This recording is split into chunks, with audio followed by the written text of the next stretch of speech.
Later.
Wait a minute.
A warm good morning to one and all.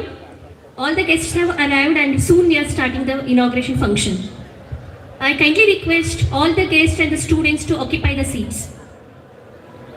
Vishnu, just call all the students from, as well as the guests.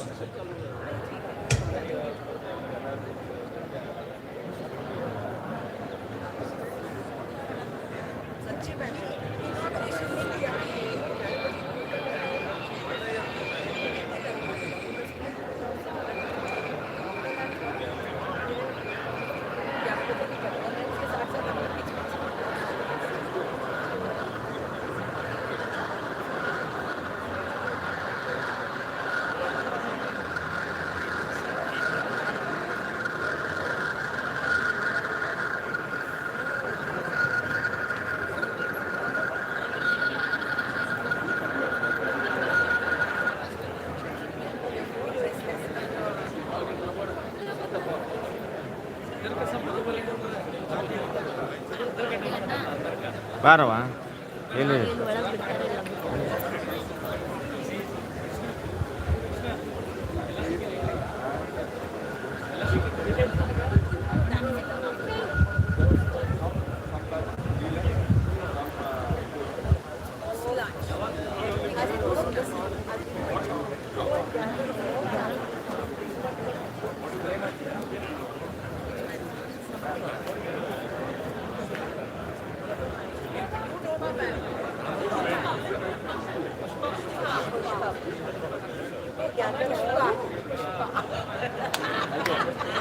ma'am. Pushpa ma'am, you make it. Yeah, you are Pushpa ma'am, no? Okay. So.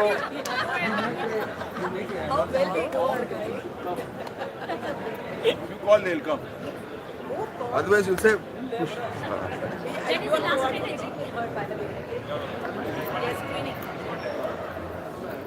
Stop it now.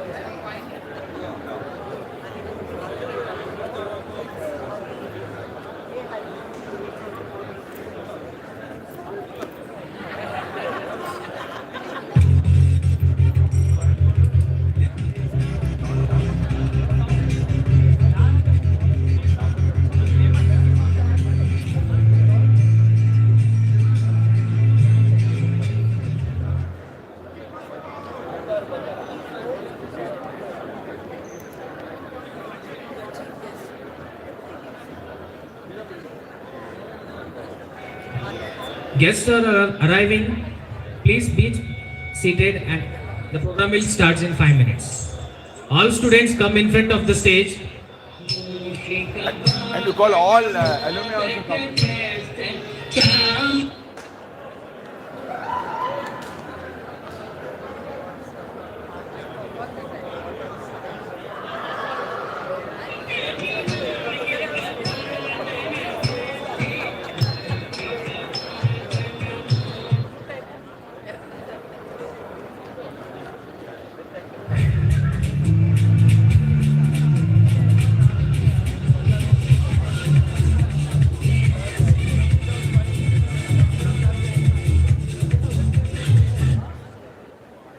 I think you should call all the alumni also. Call all the alumni. Hello. Hello. Very good morning. I request all the alumni who are standing at registration counter, please come to the dais, near the dais room. Please, I request all the alumni who are standing near registrations, and also I request all the friends of the alumni to gather them out here, and I request all the students to escort them.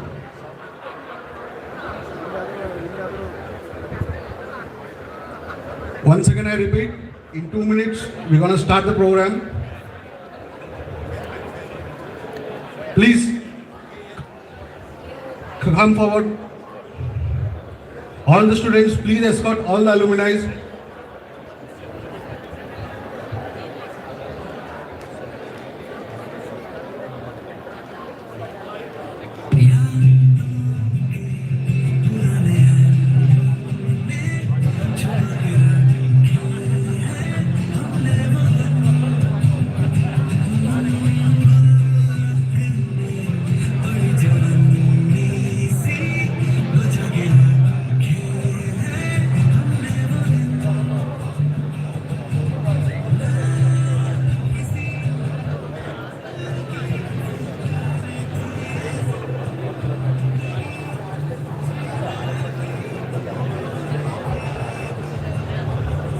I request once again all the alumni standing at registration counter, please come forward for the dais area.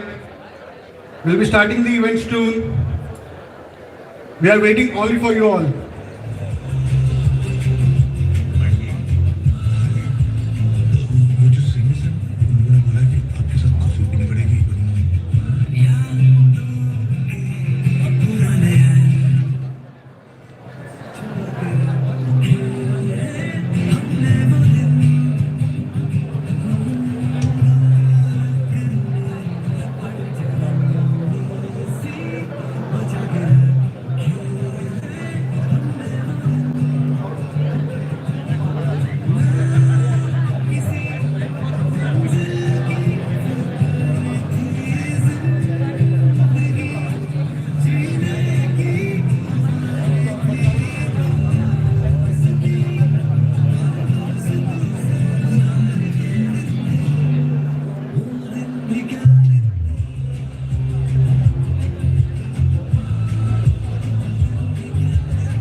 Hello.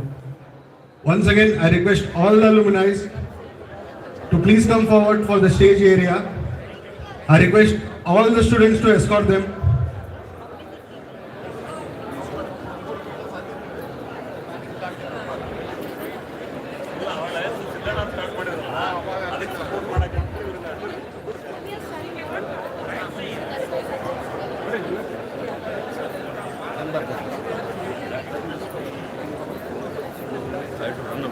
ಹೌದೌದು short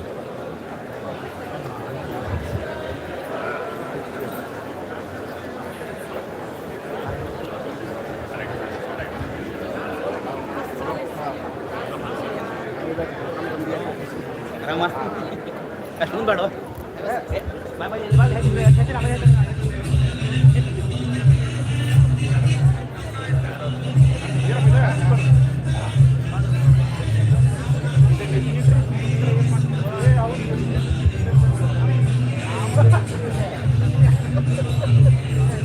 Once again, I request all the alumni come forward for the dais area as soon as possible.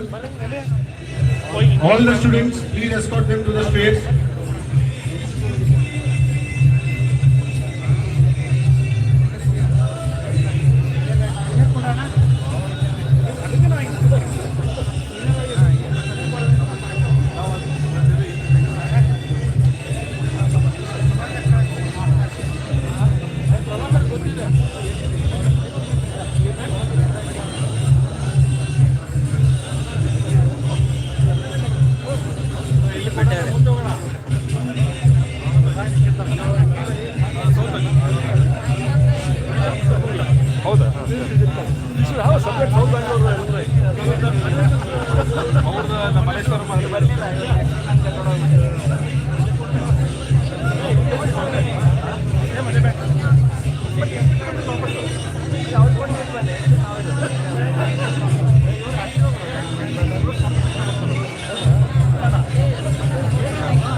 A warm good morning, ladies and gentlemen.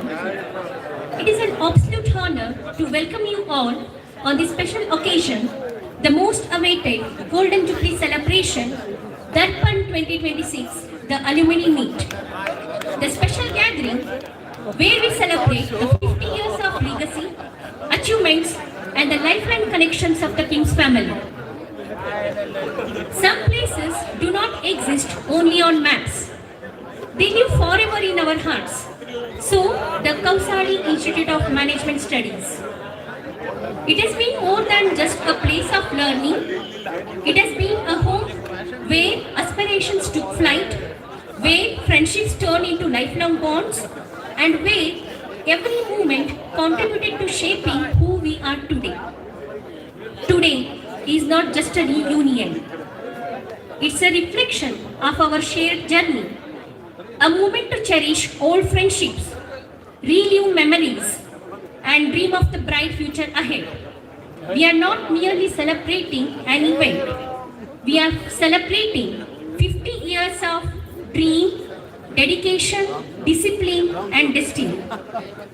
With the galaxy of esteemed guests, inspiring speeches, and engaging performances, Golden Jubilee Dharwad 2026 promises to be a memorable event. So let us come together with the enthusiasm and excitement as we embark on this wonderful day. It's a truly honor and a privilege to stand before you today as a master of ceremony for this historical event, Golden Jubilee celebration. I, Dr. Pushpa Mangal, take this opportunity to extend a warm welcome to you all. We are truly delighted to have our esteemed alumni, distinguished guests with us today. Let us take a moment to appreciate this wonderful gathering with a warm round of applause. As we commence this grand gathering, let us invoke the divine energy through the language of dance, an expression of a devotion. Let the rhythmic footwork, graceful expressions and mesmerizing movements take us into the realm of a divinity and a joy. Presenting to you the welcome dance by Miss Kruti.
Thank you, Kruti, for a wonderful performance. May I call upon Miss Nikita for an invocation song?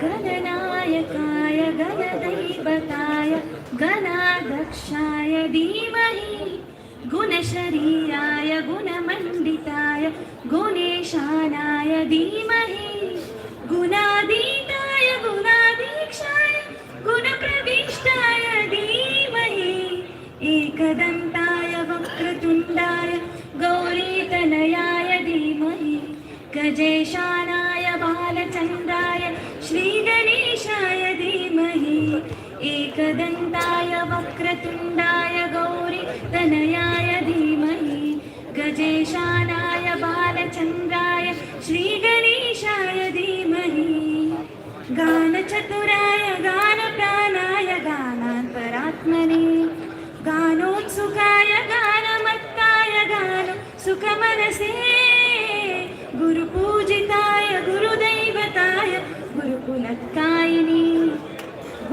विक्रमाय गुह्यप्रवराय गुरवे गुणगुरवे गुरुदैत्यकलक्षेत्रे गुरुधर्म सदाराध्या गुरुपुत्र परित्रात्रे गुरुपाखण्डखण्डकाय गीतसाराय गीततत्त्वाय गीतगोत्राय धीमहि गूढगुल्फाय गन्धमत्ताय गोजयप्रदाय धीमहि गुणाधीताय गुणाधीक्षाय गुणप्रविष्टाय धीमहि एकदन्ताय वक्रतुण्डाय गौरीतनयाय धीमहि गजेशानाय बालचन्द्राय श्रीगणेशाय धीमहि ग्रन्थगीताय ग्रन्थगेयाय ग्रन्थात्मरात्मने गीतलीनाय गीताश्रवाय गीतवाद्यपटवे गेयचरिताय गायकवराय गन्धर्वप्रियकृते गायकादीन विग्रहाय गङ्गाजल प्रणयवते गौरीस्तनन्दनाय गौरीहृदयनन्दनाय गौरभानुसुताय गौरी गणेश्वराय गौरी प्रणयाय गौरी प्रावाय गौरी प्रभवाय धीमहि गुणाधीशाय गुणाधीक्षाय गुणप्रविष्टाय धीमहि एकदन्ताय वक्रतुण्डाय गौरीतनयाय धीमहि गजेशानाय बालचन्द्राय श्रीगणेशाय धीमहि. Thank you, Nikita, for a wonderful performance. Now I request the General Secretary Manoj and the Joint Secretary Girish to escort the chief guest of the today's function, Dr. Madan, the guest of honor, Shri Vivek Gabbu, the keynote speaker, Dr. Sam Baldona, Professor Gudsi sir, Professor Chachdi, Professor Subhash, the CAN President, Mr. Naresh Shah, the project lead, Mr. Sanjeev Ganate, the Dean, Dr. Ramanjaliu, and the Director, Uttam Kumar on the dais.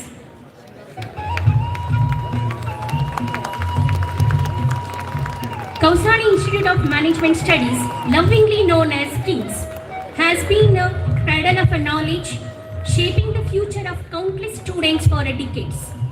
Founded with the vision of excellence in management education in 1976, it has nurtured leaders, entrepreneurs, and the visionaries who have made a remarkable contribution in the various sectors. Today, we have come together for Darpan 2026. We reflect upon the journey, reconnect with our roots, and celebrate the spirit of togetherness. Darpan, which means a mirror. It is not just an event, it's a reflection of our cherished past, a reunion of bright minds, and a movement to relive our old memories. This year's Darpan is most unique, precious, as it marks a 50 years of King's journey. With this thought, let us begin this auspicious gathering with the heartfelt gratitude and enthusiasm. Atithi Devo Bhava, the guest is a divine. We are honored to have all the distinguished guests and the alumni today. May I call upon Dr. R.R. Kulkarni to welcome all the esteemed guests.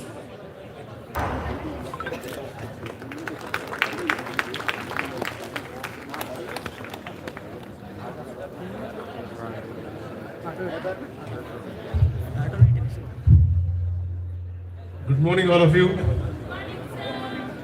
Respected chief guest,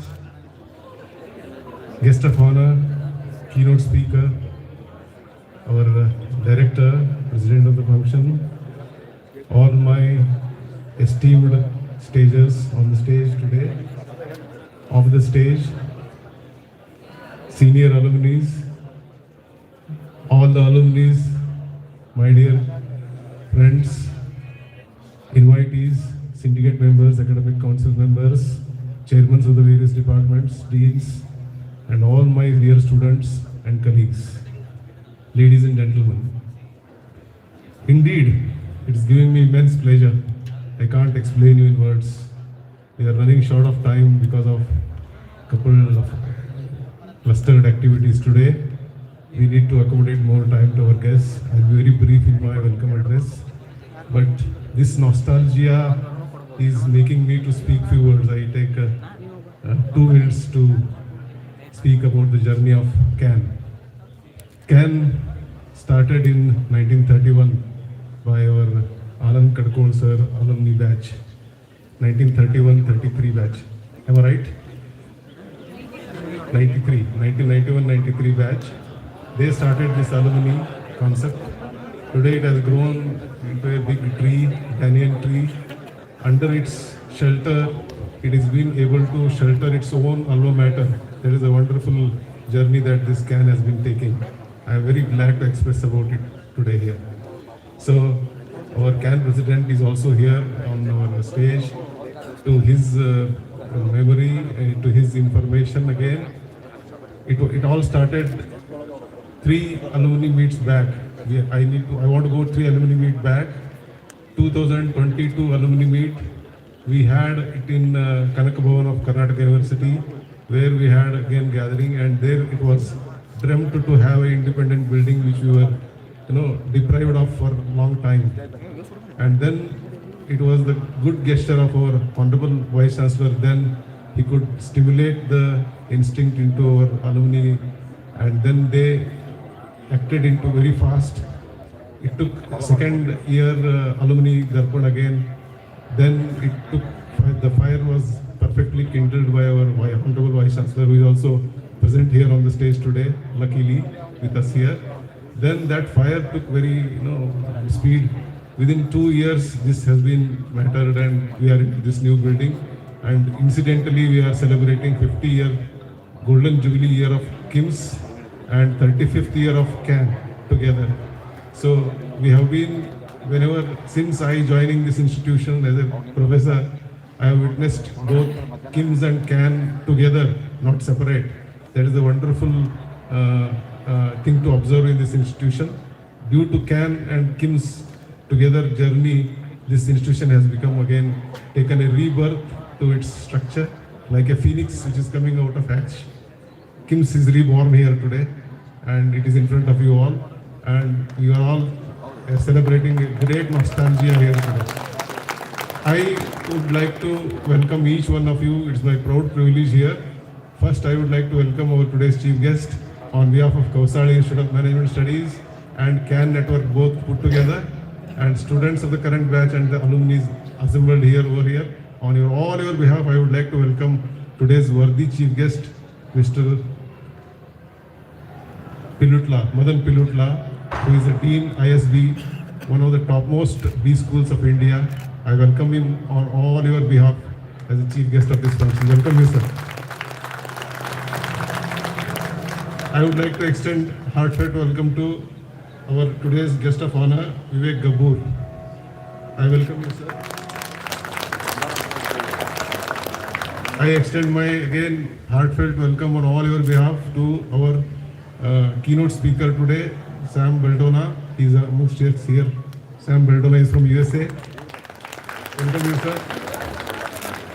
I would like to take this opportunity to welcome our former Vice Chancellor, K.V. Gudsi, sir, who is a special person for us. I'll tell in brief again later. I welcome you, sir, on behalf of all of us here. Welcome you. I would like to welcome our president of the program today, Professor Uttam Kinange, sir. I would like to welcome the Professor M.S. Subhas, whom you all know as a walking encyclopedia management, whom you all love, a strategy man, strat man. He's amongst us here today. Thank you, sir, for your arrival here. Then we have Professor Chechadi. He's a man who has witnessed right day one till today. An individual who has witnessed day one to till today this institution's progress and all. He is amongst us here. I welcome Chechadi, sir, on all your behalf. I extend my heartfelt welcome to all my colleagues, especially Ramajanelu, the Dean of the Faculty of Management. We have CAN President Mr. Naresh Shah, one of the pillars. I would like to express about him very soon now. Then we have Sanjeev Ganate, one more pillar here from CAN. And we have Professor Manoj, our General Secretary on stage. We have a wonderful alumni, Mr. V.C. Sajjanar, who is one of the donors. I welcome him on our behalf. We have Madam Vinod Sambrani, who was one of our professors. On his name, we have inaugurated a garden today. I welcome her on your behalf. We have Sushant Rajput, Sujat Shetty and family. These are donors, Hadagali and Mr. Hadagali here.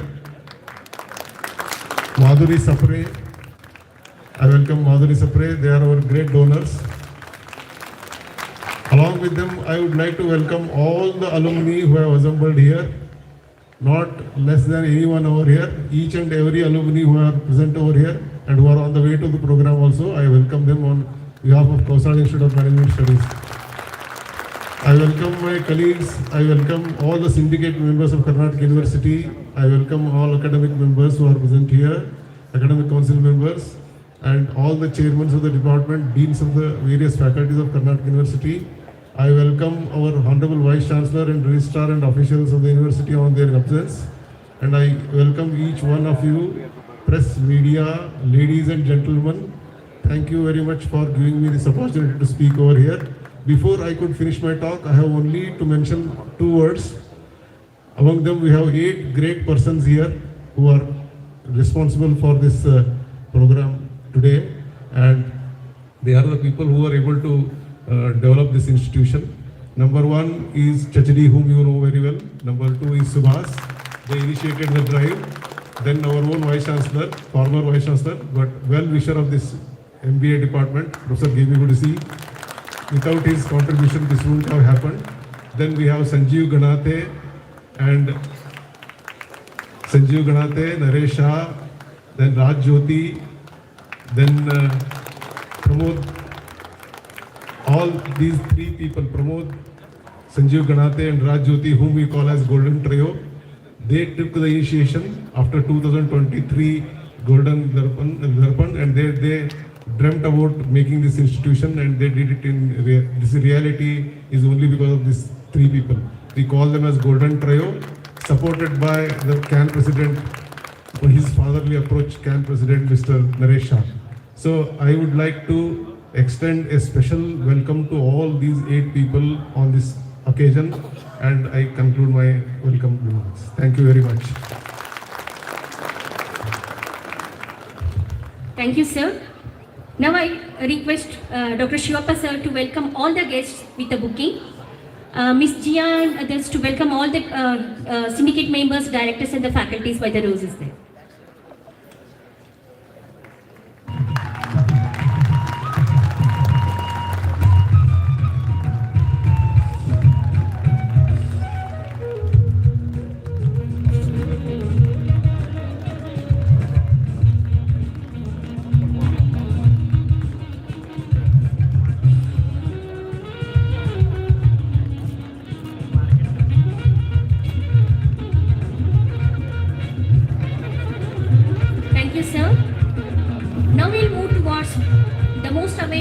Lighting of the lamp to inaugurate the golden year.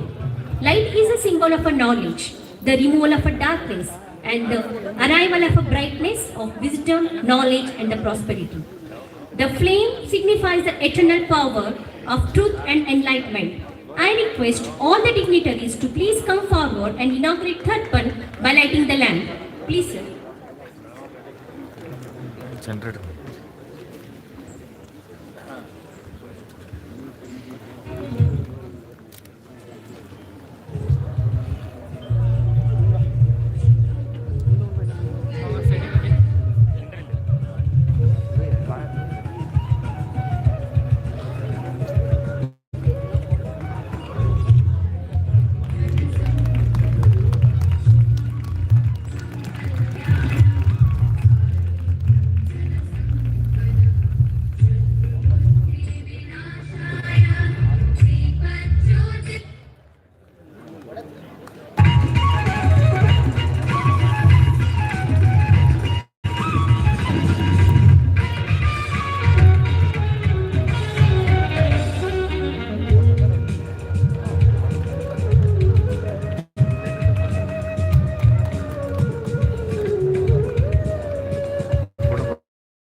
With this divine beginning, let us move forward and embrace the celebrations of Darpan 2026. On this grand occasion of Golden Jubilee Darpan, the alumni meet, we are privileged to have with us the distinguished academician and inspiring leader, Dr. Madan Pilutla, the professor and the dean, ISB Hyderabad, as a chief guest. It's a great honor for me to introduce such an eminent academician, an internationally renowned scholar and academic leader. He brings over 3 decades of global academic institutional experience. He holds mechanical engineering from BITS Pilani and a postgraduate degree in a personnel management from XLRI Jamshedpur. He also earned a postgraduate degree from the University of Alliance and a PhD from University of British Columbia. Prior to ISB, Professor Madan spent 22 years as a faculty of London Business School, where he served in several positions, senior leadership roles, including Deputy Dean of Faculty, Member of the Management Board, Executive Committee, and the Governing Body. His research focuses on decision-making, negotiations, particularly cognitive and motivational biases. He has published articles in top-tier international journals. He is a great academician, researcher, and a trainer. The list goes on. With this brief introduction, I present before you Dr. Madan Pilutla, and I request him to please address the gathering.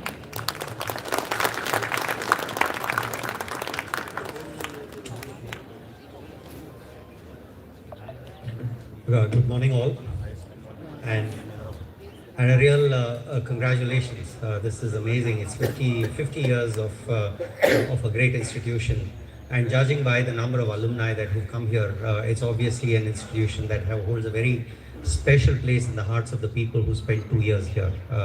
Maybe 50 years ago, there's at least one of them from there, maybe 49 years ago, 40 years ago, and so on.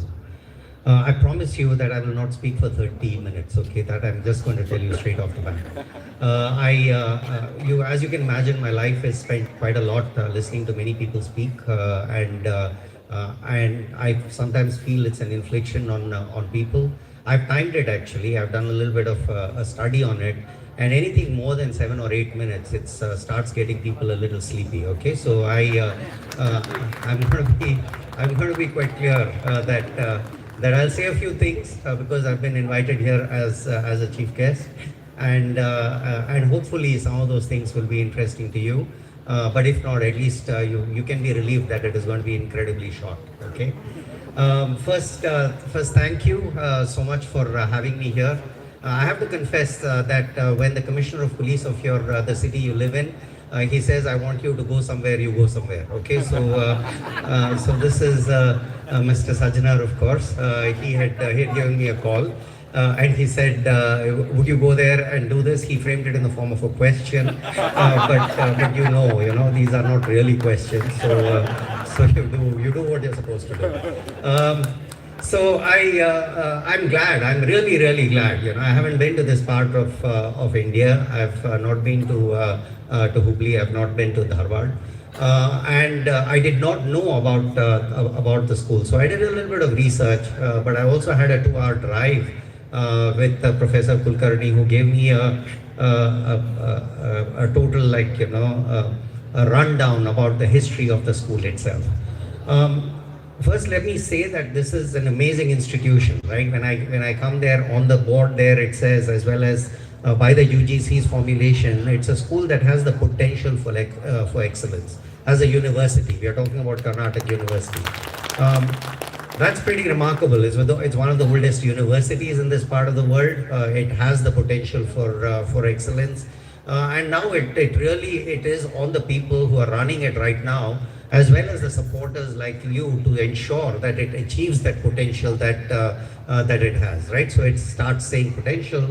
The next time that you're here, it should be deemed as an institute of excellence. So that's what you would want, and you need to be able to support this institution to be able to do that. And of course, the school itself, KIMS, which is it seems the third oldest MBA program in the state.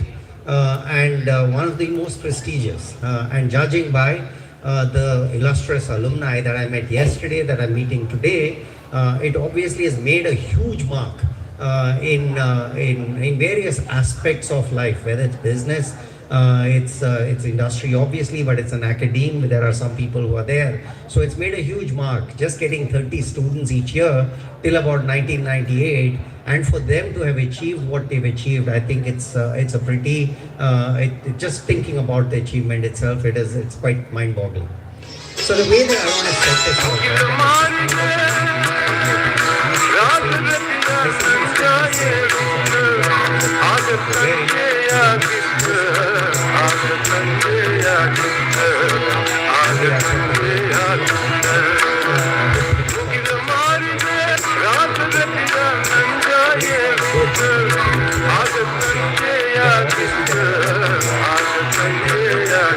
who are currently running the institution on behalf of the alumni, because any school really ultimately belongs to its alumni. You know, this is something that I'm very, very clear about. In ISB, I make the claim at every point. It was the same where I was before in the London Business School.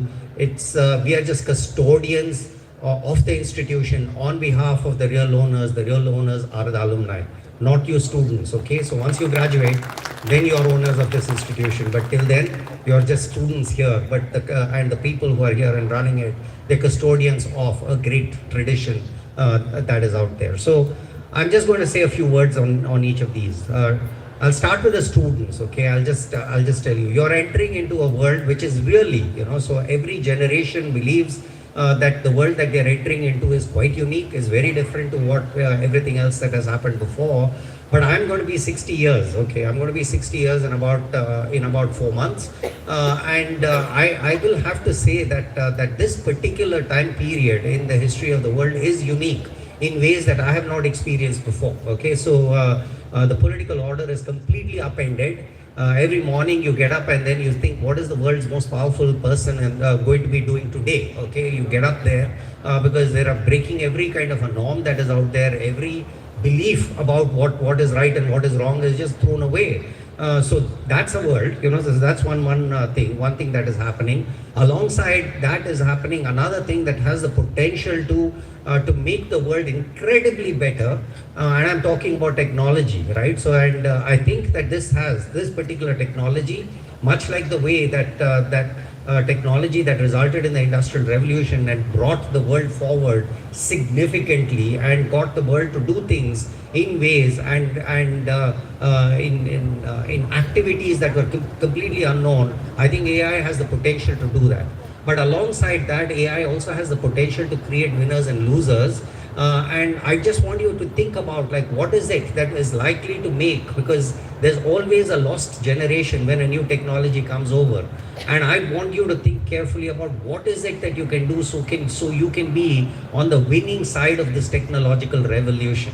I don't have anything brilliant to tell you other than the fact that anytime that I see any technology that is coming up, anything new that is coming up, rather than being afraid of it, you want to be embracing it and say, how is this going to make anything that is there out there in the world, how is it going to be making it a little bit better? No matter what my job is, whether my job is, and in my job as the dean, I'm just looking to see at this point, what is it about this new technology that is going to be making me do my job a little bit better than I had been doing before and in previous years. So that is the mindset that you need to go in there and thinking, because if you believe that there are moats you can build around your capability, around your expertise, and say that I'm going to go into this profession because AI is not going to disrupt this profession, that is the completely wrong mindset to take. You have to take the mindset that AI is going to disrupt anything and everything, and the only moat I can build, the only defense I have is really for me to embrace it and to see how it is going to actually transform the way that I'm going to be doing it and make me a little bit better. Early research that is coming out is saying that AI is actually, so rather than flattening out and saying that expertise itself that is out there, it's now there is no difference between a true expert and someone who's not, because AI is going to help somebody who's not an expert. It helps them reach the level of expertise. But that's not what research is bringing out right these days. It's saying that AI is actually benefiting the true expert. Okay, so just to give you an illustration, the research that is being done with radiologists, for example, and trying to understand who among the radiologists are benefiting the most from AI, from these tools that are coming up. It turns out it's the people who are already really good, they're becoming even better. So I just want you to think about that, okay? So that's the one thing I just want to tell the students particularly, that you need to be thinking about it, and you cannot build a moat, you cannot enter into a profession which is AI proof. So you have to adopt that. That's enough about for students, okay? So let me just move on to alumni. Yesterday and today, there was like a demonstration here of the kind of support that alumni can give to an institution, right? So I went to every room where it was being inaugurated. I saw the names that were out there. So you've come in and you've put your hands together and you've helped the school in enormous ways. Fantastic. Congratulations. Very well done. Because if it's alumni who don't step up, who don't help, and who don't do the kind of things that are necessary to keep the school afloat and to keep the school thriving, then who else is going to be doing it? But I just want to put a little bit of a warning and a caveat, okay? I just want to put this out because I'm also, and part of the reason why I'm going is I'm going to an institution that I believe I'm an owner, which is BITS Pilani, where I did my undergraduate degree. There's a BITS global alumni meet, which was yesterday, today, and tomorrow. So I am going back there, and I can claim ownership in that particular institute, and I can behave like the alumni, like the owners that you are here. So this is the caveat that I want to put down to you. As alumni, usually of any institution, we think that the years that we have spent in that institution were golden years. Those were the best years of that institution. We were taught by the best people. The things that we did at that time are the golden things that every batch after us should be doing. That's really, that's an okay way to think. Okay, so if alumni have it their way, nothing in the institution will change at all in the current year than compared to the time that they were there. And that's a problem. I just want to put down that to you and say is a problem, because I got slightly concerned when one of the alumnus told me that the fund that was being created, it is going to be run completely by alumni, the decisions are going to be played by alumni and so on. I'm not so sure it's a brilliant idea. Okay, so I just want to tell you that this particular one, if you really believe in the custodians of the institution that is right there here, you have to allow them the freedom to operate. You have to allow them the freedom to do things in a way such that the institution retains the kind of legacy that you want it to retain. Okay, you hold them accountable for the reputation that it has, but you don't micromanage what the processes that they are going to be using and what they're going to be doing. Okay, I just want to put that down as a caveat and say that generally when we are alumni, when we are creating a lot of resources for people, then we believe that we also need to have some kind of a role to play in its running. Not really. Okay, I just want to be clear that that is not something. As an example, if you are going to give some money to endow a chair for this place, then you don't have any right to decide who that chair is going to be. It has no business at all. The academics in that institution are going to be determining who are the people who are going to be holding those chairs. So I just want to be clear that what it is, your resources are important, your ideas are important, you holding people accountable is very, very, very, very important. But for you to think that you know how to run that institution is probably not the right thing to do. Maybe that was not the spirit in which it was intended, but I thought I'll just put that down as something that I just want people to know. Okay, so that's the third, the people who are running this institution. There's a huge legacy that you have. Okay, so I just look at it and I think about it. It's huge. So just look at the people who've been here and look at the warmth with which they are engaging with this institution. You owe them something, okay? And what do you owe them? You owe them taking this institution back to what it was, okay? So quite clearly, this was one of the most prestigious schools in Karnataka, if not in India. So you owe it to them. I do know that there are institutional constraints, okay? You're part of a university, you're part of there are regulations that are there. But creative academic leaders need to find a way to cut through some of these things and say that my goal, what is my goal? We were excellent, that is what we need to be. I need to get back there. And no matter, I think about, let me give you an idea, okay? And this is just an idea based on the conversations I was having yesterday. So the idea is very simple. So you can be a small school, so you can be a small school. You don't need to be huge in order to try and create impact. So what is it that you do as a department or a school within a university structure and affiliated department and affiliated colleges that are out there? You can be the center of excellence, right? So that is what you need to be. You say that we teach very few people, but the impact we have on others is huge by actually being the center of excellence for other affiliated colleges that are out there, which means we need to be at the forefront of pedagogy.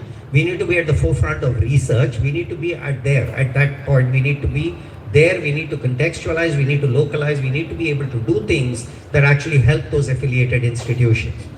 The second thing, and I look at, and this is a huge advantage. When I was looking at and I was reading a little about the university itself, I read that it is excellent in chemistry, it's excellent in physics. So there are departments here that are outstanding departments in the university, which means you as the management department, management school here, you need to be thinking about how do I leverage some of those connections that are out there, those pockets of excellence, and therefore involve them in the creation of courses which will be unique to KIMS, which will place this institution in some kind of a capacity as an excellent institution for something that is very, very, very specific in India.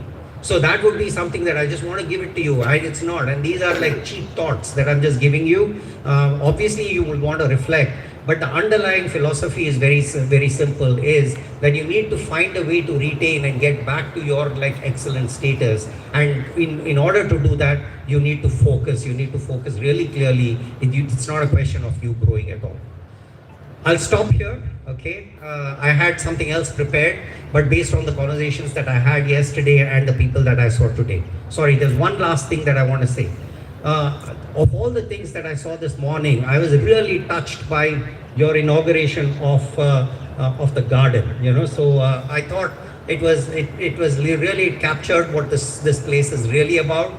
It's a small place. It's a place where people make deep connections. And I saw the tears in your eyes when you were doing this inauguration. Tells me that this is an outstanding family that is out here. I wish you all the very best. And we will not, some of us or most of us will not be around, I guess, for the 100th year that is of the celebrations. But I wish it another great, a second innings of equal greatness. Thank you very much for inviting me.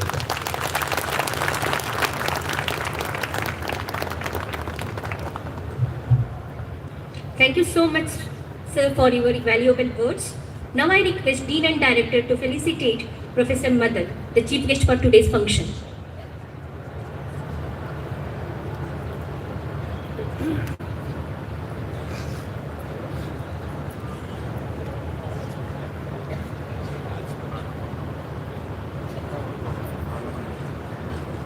Uy, bye. What? Dance ಬರತ್ತಿಲ್ಲ ರೀ ಸರಿತ್ನಾಗ ಇದೈತೆ ಫ್ಲರ್ ಬರತ್ತವ ಅಷ್ಟು ಇನ್ನೊಂದಿಲ್ಲ ಇನ್ನೊಂದು change ಮಾಡತ್ತೆ count ಬರತ್ತೆ ಅಷ್ಟು ಹಿಂಗೆ ಬರುತ್ತೆ ನೋಡ್ರಿ ಹಿಂಗೆ ಬರುತ್ತೆ ಹೊಲ ಸೈಡ್ ಕೈ ಮಟ್ಟ ಮಾಡಿ ಇದೇ ಮಾಡಿ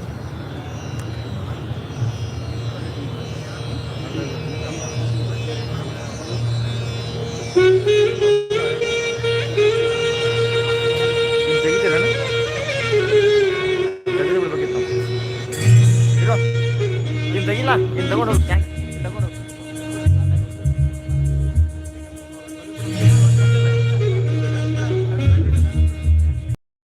ತಗೋ ತಕ್ಕೋ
Thank you, dignitaries.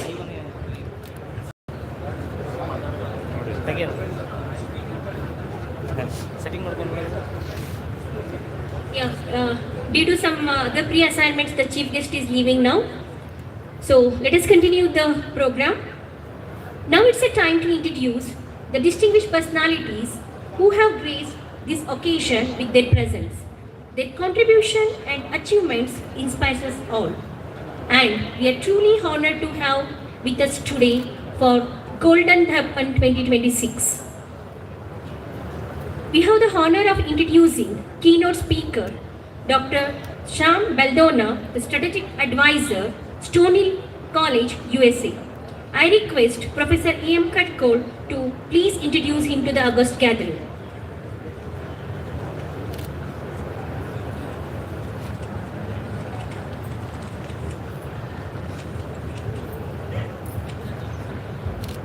Very good morning, everyone.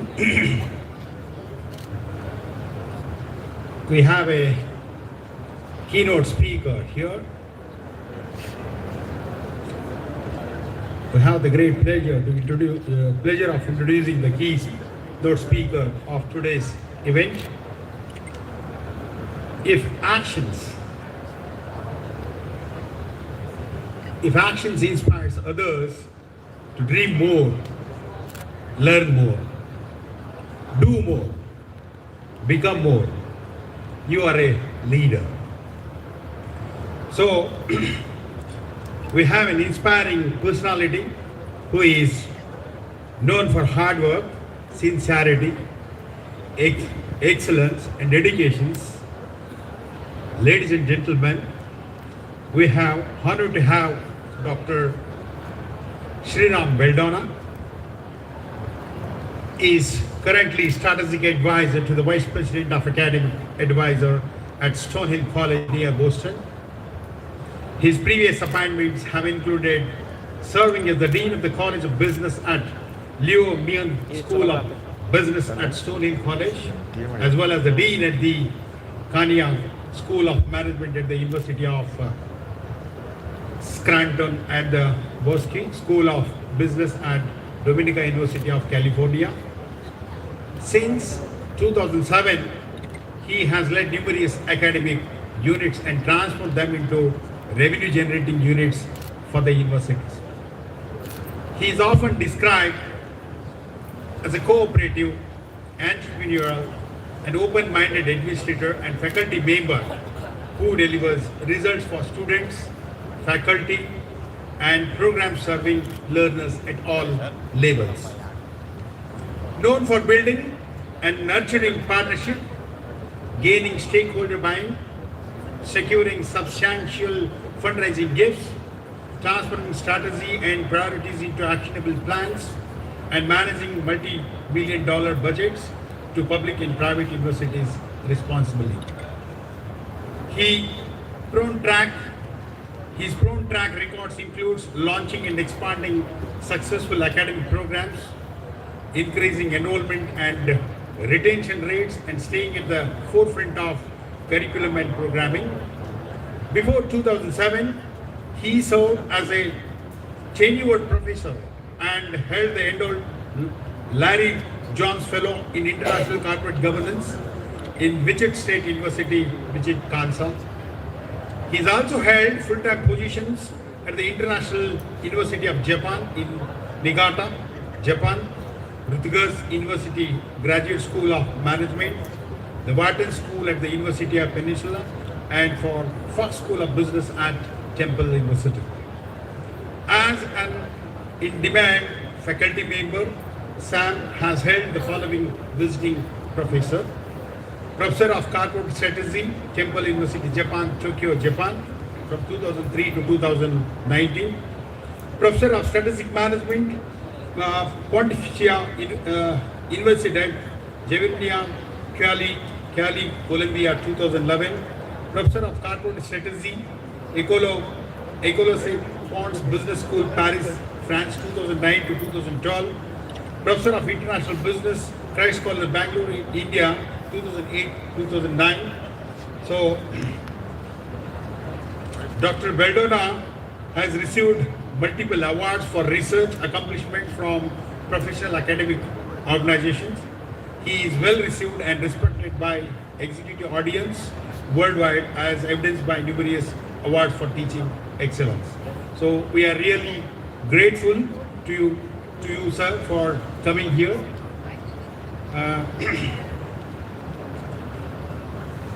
Thank you for giving me an opportunity to introduce our keynote speaker. Thank you. Thank you. Thank you so much, sir. 50 years ago, a journey began with the limited resources but unlimited commitment.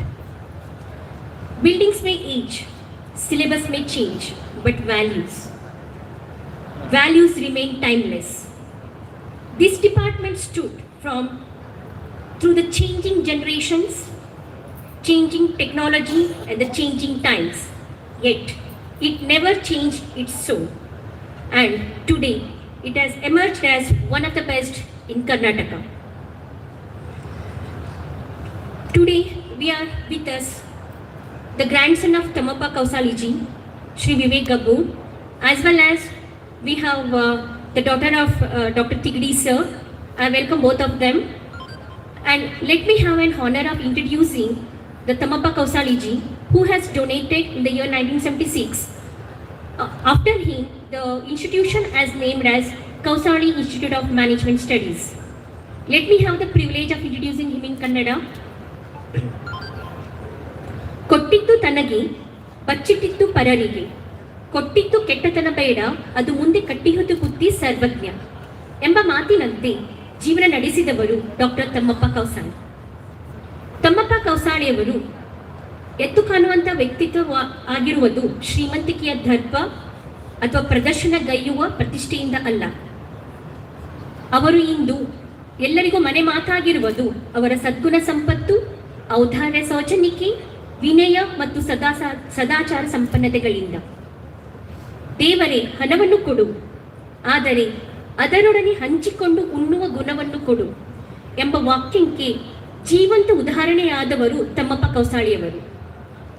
ಅವರ ಔದಾರ್ಯ ಎಲ್ಲೆವರೆಗೂ ಪಸರಿಸಿದೆ. ಶರಣ ದಂಪತಿಗಳಾದಂಥ ನೀಲಮ್ಮ ಮತ್ತು ತಮ್ಮಪ್ಪನವರಿಗೆ ಒಬ್ಬಳೇ ಮಗಳು ಚಂಪಕ್ಕ. ಅವರ 3 ಮಕ್ಕಳು ಉಮಾದೇವಿ, ಸುಮಾ ಮತ್ತು ವಿವೇಕ್ ಅವರು. ಇವತ್ತು ನಮ್ಮೊಂದಿಗೆ ವಿವೇಕ್ ಅವರು ಇದ್ದಾರೆ. ಶರಣ ತಮ್ಮಪ್ಪನವರು ಜ್ಞಾನ ದಾಸೋಹಕ್ಕೆ ಸಾಕಷ್ಟು ಜ್ವಲಂತ ಉದಾಹರಣೆಗಳಿವೆ. ಕೌಶಾಲಿ ಇನ್ಸ್ಟಿಟ್ಯೂಟ್, ಹಾಗೆ KLE, ಕೊತ್ತಂಬರಿ ಕಾಲೇಜುಗಳು, ಅದು ಅಲ್ಲದೆ ಸಾಕಷ್ಟು ಶಿಕ್ಷಣ ಸಂಸ್ಥೆಗಳು, ಆಸ್ಪತ್ರೆಗಳಿಗೂ ಧನ ಸಹಾಯವನ್ನು ಮಾಡಿದ್ದಾರೆ. ಇವರ ಬಹುಮುಖ ಸೇವೆಯನ್ನು ಗುರುತಿಸಿದಂತಹ ಕರ್ನಾಟಕ ವಿಶ್ವವಿದ್ಯಾಲಯವು 29 ಮಾರ್ಚ್ 1976ರಂದು ಗೌರವ ಡಾಕ್ಟರೇಟ್ ಪದವಿಯನ್ನು ನೀಡಿ ಗೌರವಿಸಿ ಸತ್ಕರಿಸಲಾಯಿತು. And today, it's a proud privilege for us to have the grandson of Tamappa Kausaliji, Shri Vivek Gabboor sir. Now I request Dr. Rani to introduce Shri Vivek Gabboor.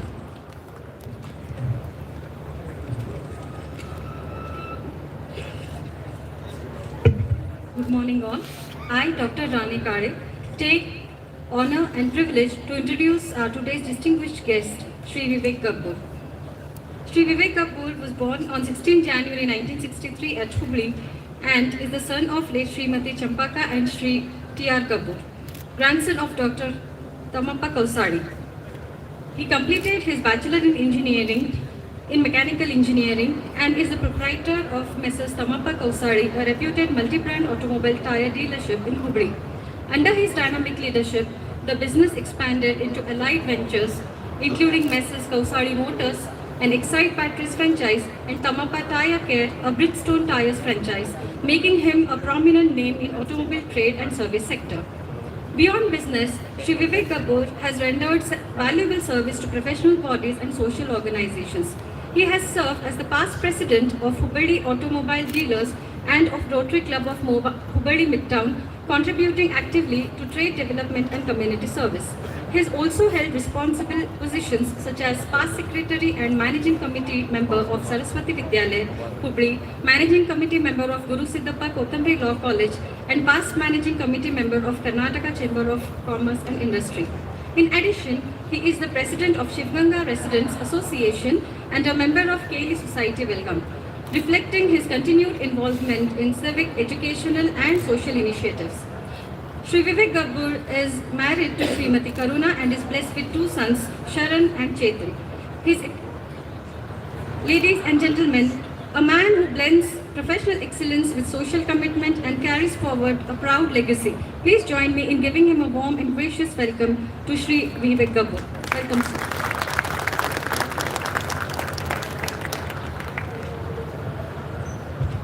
Thank you, Rani. We are privileged to have with us the former Vice Chancellor of Karnatak University, one of the great source behind Kausari Institute of Management Studies new building, Professor K.B. Goodseeso. In spite of several administrative challenges, he has allocated the building and then the new journey of the rebranding of KIMS began. Sir is a great academician, researcher and the able administrator who is having more than 3 decades of experience. Sir, we are happy to have you here. Today, we have with us the former Dean and Director, KIMS Alumnus, the great teacher, Professor A. Chachri Sir, the former Vice Chancellor, VSKU Ballari, and the former Dean and Director, the Marketing Guru of this region, the Professor M.S. Subhas, Mr. Naresh Shaji, the CAN President, an entrepreneur and the great supporter for all of our activities, the Project Lead, XCU, Reliance Jio, Mumbai, Mr. Sanjeev Ji, on the dais. With this brief introduction, I present before all other guests on the dais. Now I call upon Dr. Chachri Sir to introduce Dr. Achna Thigdi.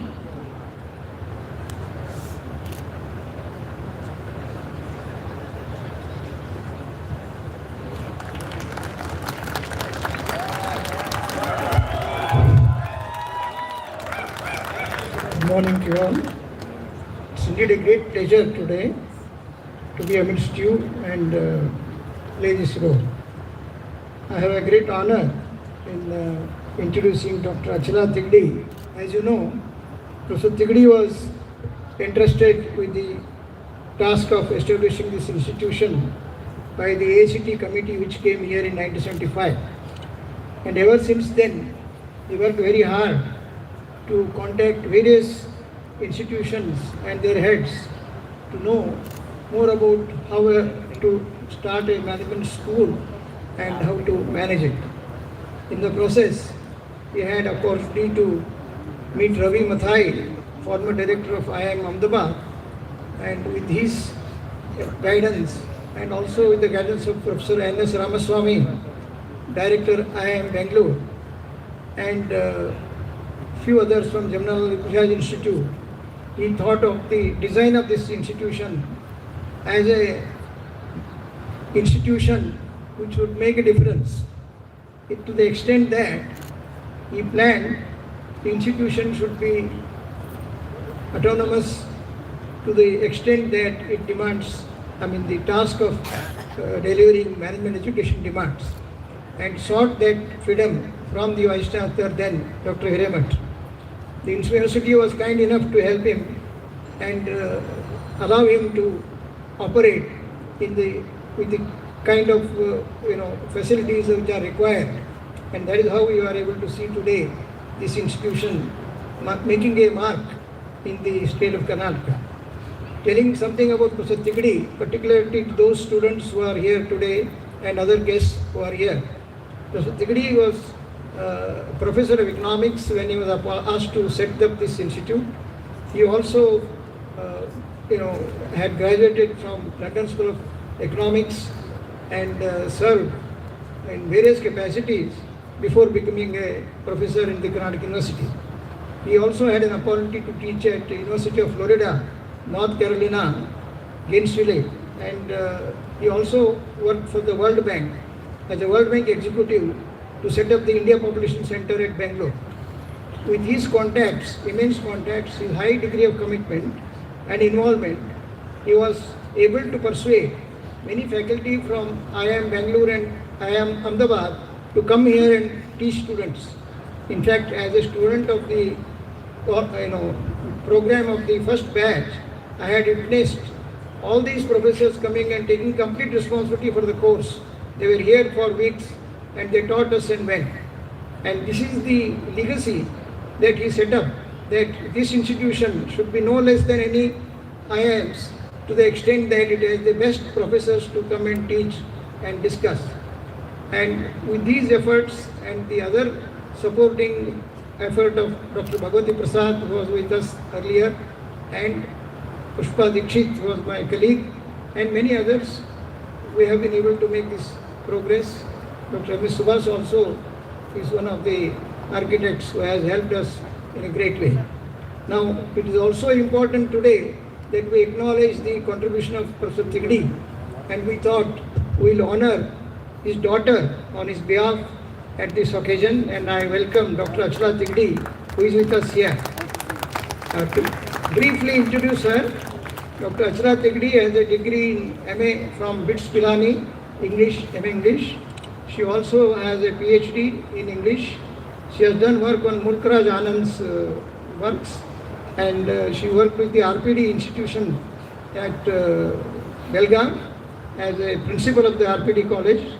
And though we invited her at short notice, she has been able to come here along with the sister of Professor Tigdi's wife. Mrs. Tigdi could not come here because of her health, but she has sent her sister to represent her here. I once again welcome on your behalf Dr. Achla Tigdi. Thank you.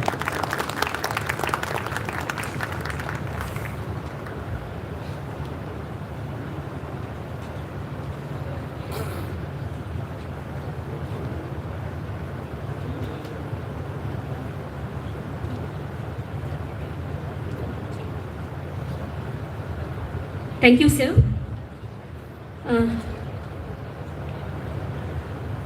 With the spirit of gratitude and the reverences, we now proceed with the felicitation ceremony to express our heartfelt appreciation to our esteemed alumnus for their valuable contributions and the presence at this special event. PC Sajjana sir has some other assignment. Now we'll be proceeding for this. I will be inviting Mr. Sajjana sir on the dais to receive a small token of love and affection from the Kim's family. Along with his mother. Madam. I request all the family members of the Sajjana to please come on the dais, and the guys please escort them. Varun, escort all the family members on the dais. And I request Dr. Rani to read the citation.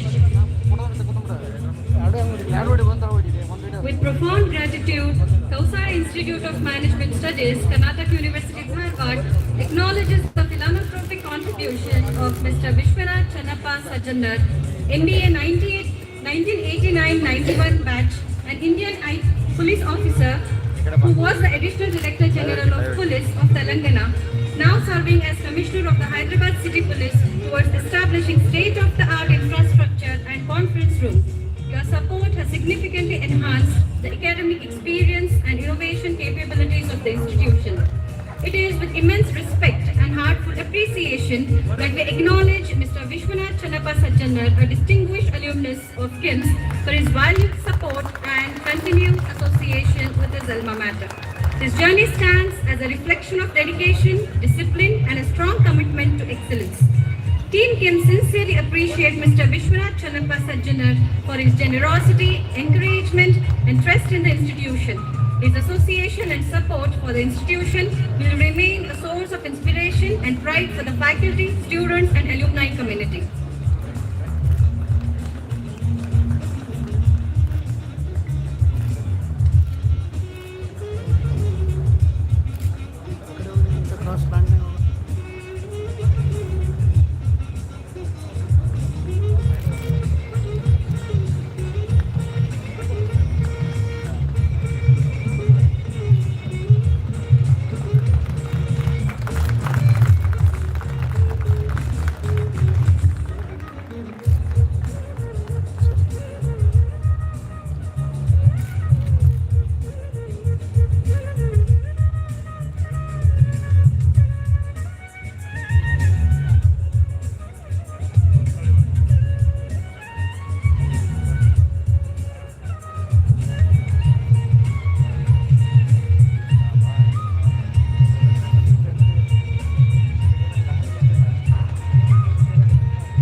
thank you all the dignitaries. On this grand occasion of Darpan 2025, the alumni meet, we are privileged to have with us the strategic advisor, Stonehill College, US, and our proud alumnus, Dr. Sriram Beldona, who is popularly known as Dr. Sam. I humbly invite you on the stage to address this esteemed gathering and share your thoughts and experience with us. Please, sir.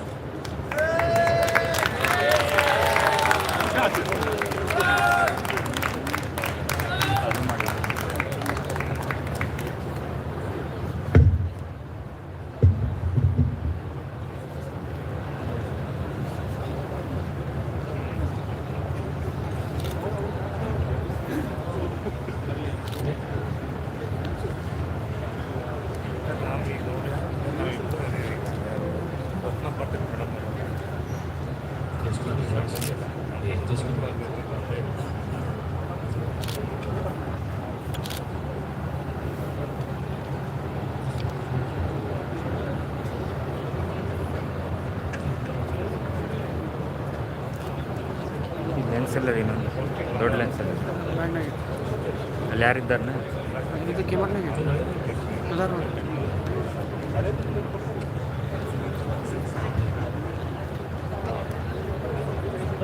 ನಾನು ದರ್ಶನ ಕರೀಲಿ ಅಲ್ಲೇ ಕೂತಾನೆ ಇಂತಗೋ ನೀ ಅಂದ್ಕೊಟ್ಟು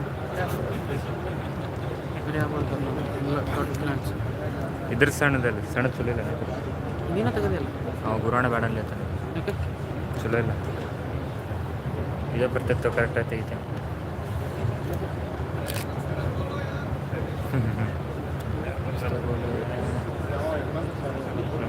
Good morning. My name is Sam Beldona, and I am a very proud alumnus of Kausali Institute of Management Studies. It's a great privilege to stand before you today to share some of my thoughts and experiences as I've navigated my life after graduating from Kausali Institute of Management Studies. ನಾನು zoom cover ಮಾಡ್ತೀನಿ ಒಳ್ಳೆ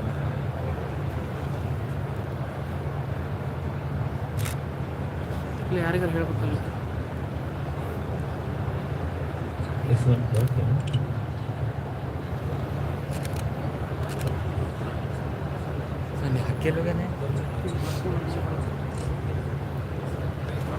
So one of the things they asked me to address was, how do we reposition KIMS for a global impact? And so here are my some thoughts, that is, how do you create a future-ready business school, preparing students for 2050 and beyond? I think a time period when many of us might not be here, but the students in the back will certainly be now.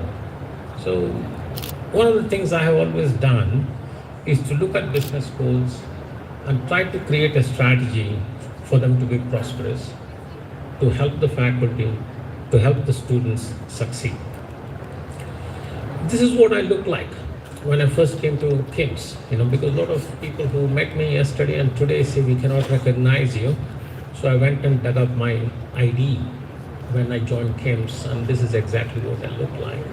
Of course, now I'm minus the hair, but you can see it's a verified ID. It has the director's rubber stamp on it, from that. In the introduction, they talked about my background and experience, so I don't need to belabor the point. I know we are running behind schedule, so I'm going to speak very fast, just like the way I think, just the way you think.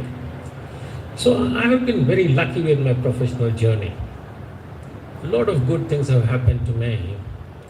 My life has been full of very pleasant accidents. Nothing deliberate, nothing designed. But it just so happened that I happened to be at the right place at the right time. I've had the opportunity to work, live in different parts of the planet, and I really count my blessings. I'm really grateful for that opportunity. Kausali really transformed me. I came here as a very shy student, not knowing a lot about business, and I remember still the first accounting class I took, I failed. I was very surprised because I had a good track record in physics, but now this business thing was a whole different animal. So with this background and experience, you would think that addressing such a distinguished gathering would be an easy task for me. So my children said, just as I left the US to come here, they said, Dad, you look very nervous. I said, yes. I said, I'm nervous only when two things, when I'm nervous when I speak to your mother, point one. And I said, I'm nervous when I address a Kim site, that, they're well trained and they can challenge you, they think on their feet, they're good communicators. So here I am, standing in front of you, sharing my thoughts. Jokes apart, I say, what can you learn from the Serengeti, right?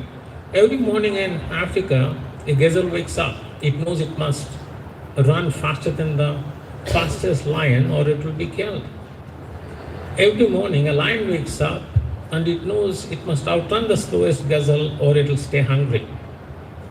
So when you're in Africa and Serengeti, it doesn't matter if you're a lion or a gazelle. When the sun comes up, you better start running. So it is that paranoia that, how do we succeed? How do we make sure that Kim stays strong, prosperous, not just for the current generation, but for 50 years from now, 40 years from now?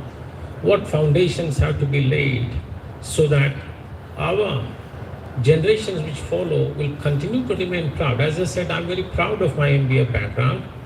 They taught me well, or they actually taught me how to learn. So I was speaking to Professor Chechdi, he was my favorite. I said that, Professor Chechdi, we are under so much pressure, 6 courses a semester, fast clip, hardly time to reflect on what you learned and you're ready for the next exam. Right? So it's a paranoia that how do we succeed in this atmosphere? So there are fundamental changes impacting higher education, not just in the US. Of course, I've spent almost 40 years in the US and a good sense and grasp of what's happening there. Initially, back in the 80s, we would say, well, India is there's a lag, but the same things are going to happen here. But with the internet flattening the world, it's almost simultaneous. What happens there affects here, what happens here affects there. So these are the fundamental changes. Right? Analytics and AI, they are here to stay. Digital transformation of traditional learning models, unprecedented globalization. I'm a product of, I got exported from India to the US, right? Power of mobile computing. You have so much power in your mobile phones today. You could learn, right? I always joke with my faculty. I say, listen, if we're not careful, these students are going to learn the MBA on a TikTok video, So we have come to that stage. And the impact of social media on decisions made by consumers, including higher education. Social media has a huge impact, influence. So what is it that we are doing?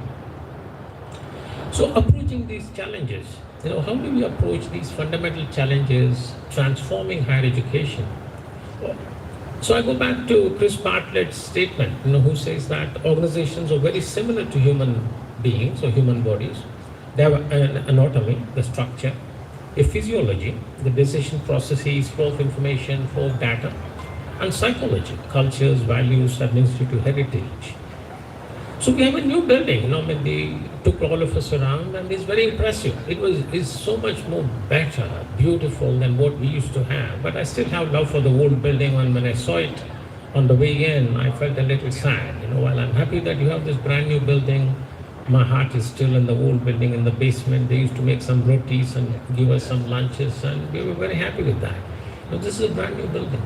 But the new building for KIMS, we have addressed just the physical structure. We still have to address the physiology and the psychology of the new KIMS. If you want to create, I'm a physicist, so I talk about escape velocity, gravity. Those of you with science backgrounds will appreciate that connection. So if you want to create escape velocity for KIMS to move it to the next orbit, when I heard from Dr. Chechdi yesterday that KIMS was in the top 50 universities back in the 80s, I said, my God, what happened, right? Why did we slip? Why is it that we are not there anymore? So in the following slides, I'm going to present to you what I think can be done. It's a little bit thought-provoking, it's a little bit controversial maybe. It may be a little radical for some of you, But in what I say, there is no disrespect. There is no arrogance in what I'm sharing with you. It's my thoughts, my experience, my observations, and hopefully that is good enough food for thought for KIMS to revisit itself, reflect on what it has accomplished, and how do we move forward. So here are what I think a future-ready business school should do. That is, you have to co-create knowledge. What do I mean by that? That means professors can no longer assume that you are a sage on the stage and the students are going to learn from the professors. You need to have practitioners embedded, what we call clinical instructors or clinical professors, people who actually practice, embedded in the learning experience. You have to embed compelling global experiences. When I started on this journey, your global experience only came about because you traveled abroad. But today, students can do, and now students have done that, which is you can do global internships overseas without even having a passport. So you have to integrate or embed compelling global experiences. You want to be a catalyst for innovation in the community. That is, you have to focus on entrepreneurship. Entrepreneurship is the key, is the backbone for many, many economies, including in the US. So emphasis on entrepreneurship would be important. And you have to enable global prosperity, which means that you have to spend time on ensuring that we are doing good. And we do well only when we do good. So what is the cause? What is the reason? Why does KIMS exist? And then you have to lead on leadership, which means that these students who are sitting in the back, and as Dr. Dean Madan said, they look a little different because they're not younger, they're well decked up, they're very professionally dressed. For them, you have to offer significant leadership experiences. And they already are doing some of it. They showed me the different stall which the students sell and they make some money. And you have to become a hub for lifelong learning. No longer do people work 30, 40 years in one organization and then they get a golden watch when you retire. There's no such thing anymore. You got few pillar jobs. Maybe you work for 7 years in organization 1, you work for 5 years in organization 2, and you move on. So you can only do this, all of this rather. So when I meant lifelong learning, the alumni need to be connected. Alumni need inputs. You learn something in finance, but that's not good enough. You come back in 2 years, 5 years, and you learn something more. And so, unless KIMS continues to supply knowledge to the people who have graduated, that is the easy part. Getting an MBA is the easy part. Leveraging on that for a professional career for about 30 or 40 years, that is the challenging part. Right?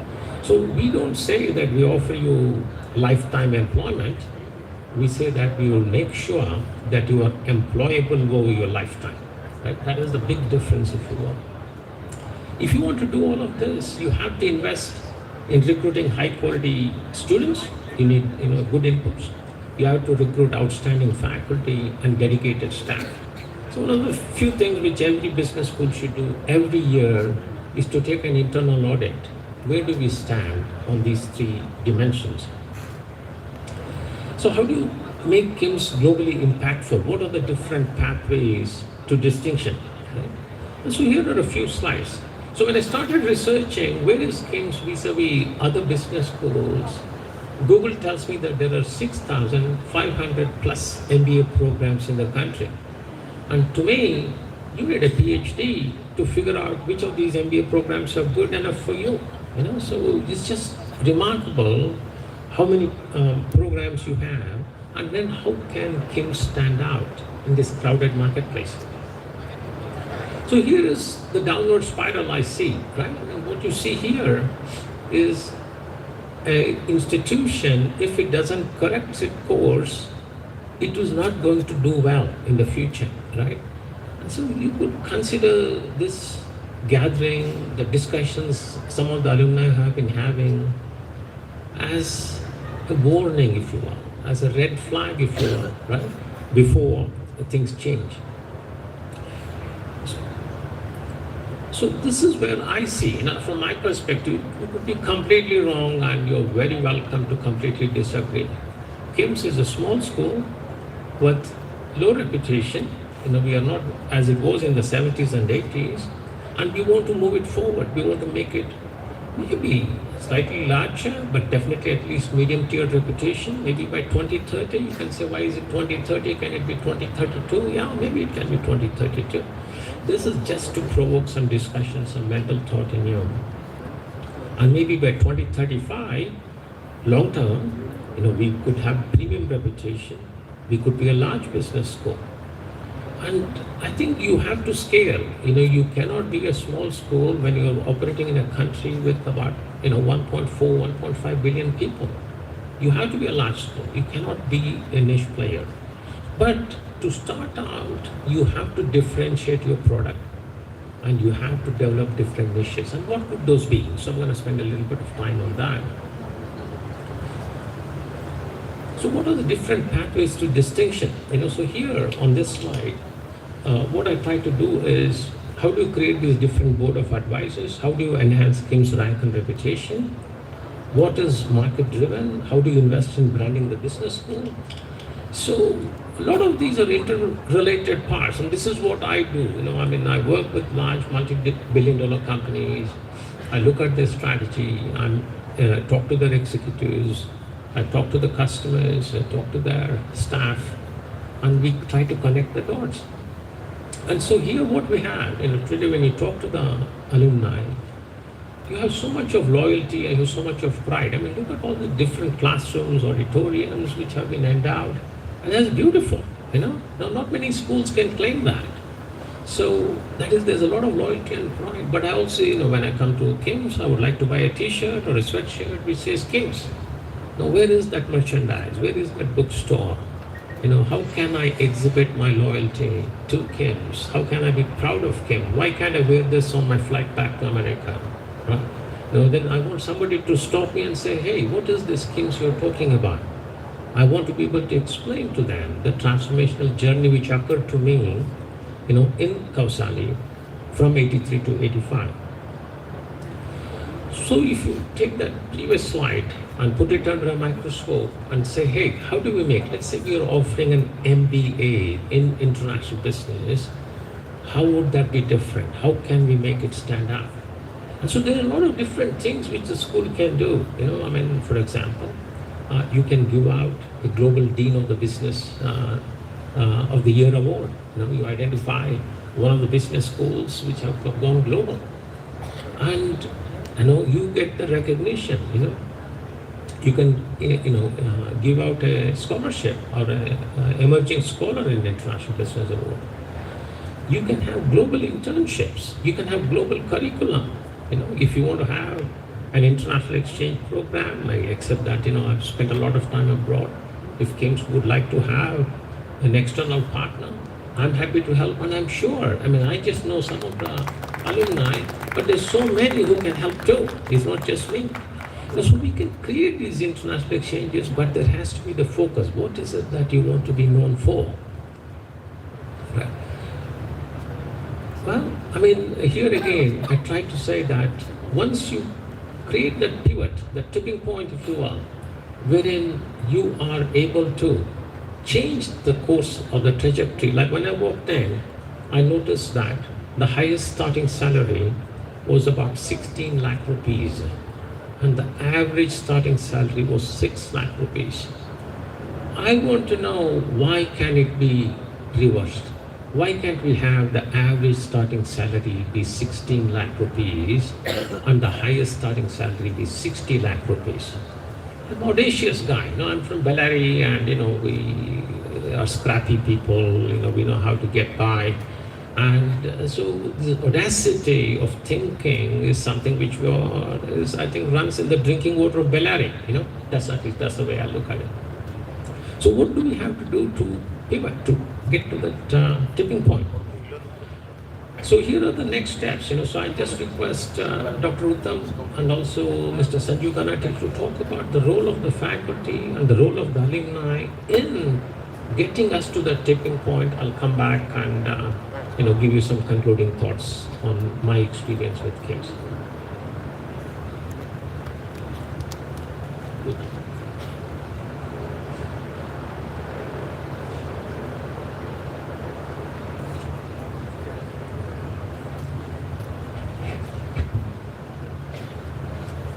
A very good afternoon to all of you. I'm your host for the day, Uttam. Nice to see all of you in this huge gathering. This is going to be part of Sam's talk that I'm extending. I'm adding something to it, and then after me, Mr. Sanjay Karnatak would be adding few thoughts from alumni side. Well, I understand this very clearly right from beginning. Doing whatever you like is freedom, but liking whatever you do is wisdom. And to like everything that we want to do is a big challenge. In this journey, I think my 13 years at KIMS have given me this deep understanding right from day one. I had this opportunity to listen to Professor Tigadi, to Professor Subhash, to Professor Chachdi, and then my present colleagues who are in a big team now, who are trying to add value to whatever activities that are happening. The most important thing that Sam wanted me to add is what the teachers know. Is it really what students want to listen? And my concern is it really that students want to listen, or what interests them and what they want to listen to? Probably, I would appreciate this point that many a times what we are saying is obsolete. We are not any kind of claim that I had updated myself till yesterday night and today morning I'm coming to the classroom. I still feel that there is a gap. If not in the facts, at least in my own understanding and how do I analyze things. Therefore, I think this is a tremendous scope for teachers, though our chief guest also spoke about role of AI. But I feel when human mind minus wisdom is AI, that is how we, most of the times we think that we will download the things from AI and try to share it in the classroom, which is not going to happen. This is where TikTok and YouTube can easily replace any of the teachers today. The learning experiences have changed, and I'm sure the teacher has a great role to play in it, in bringing in his own experiences, analysis.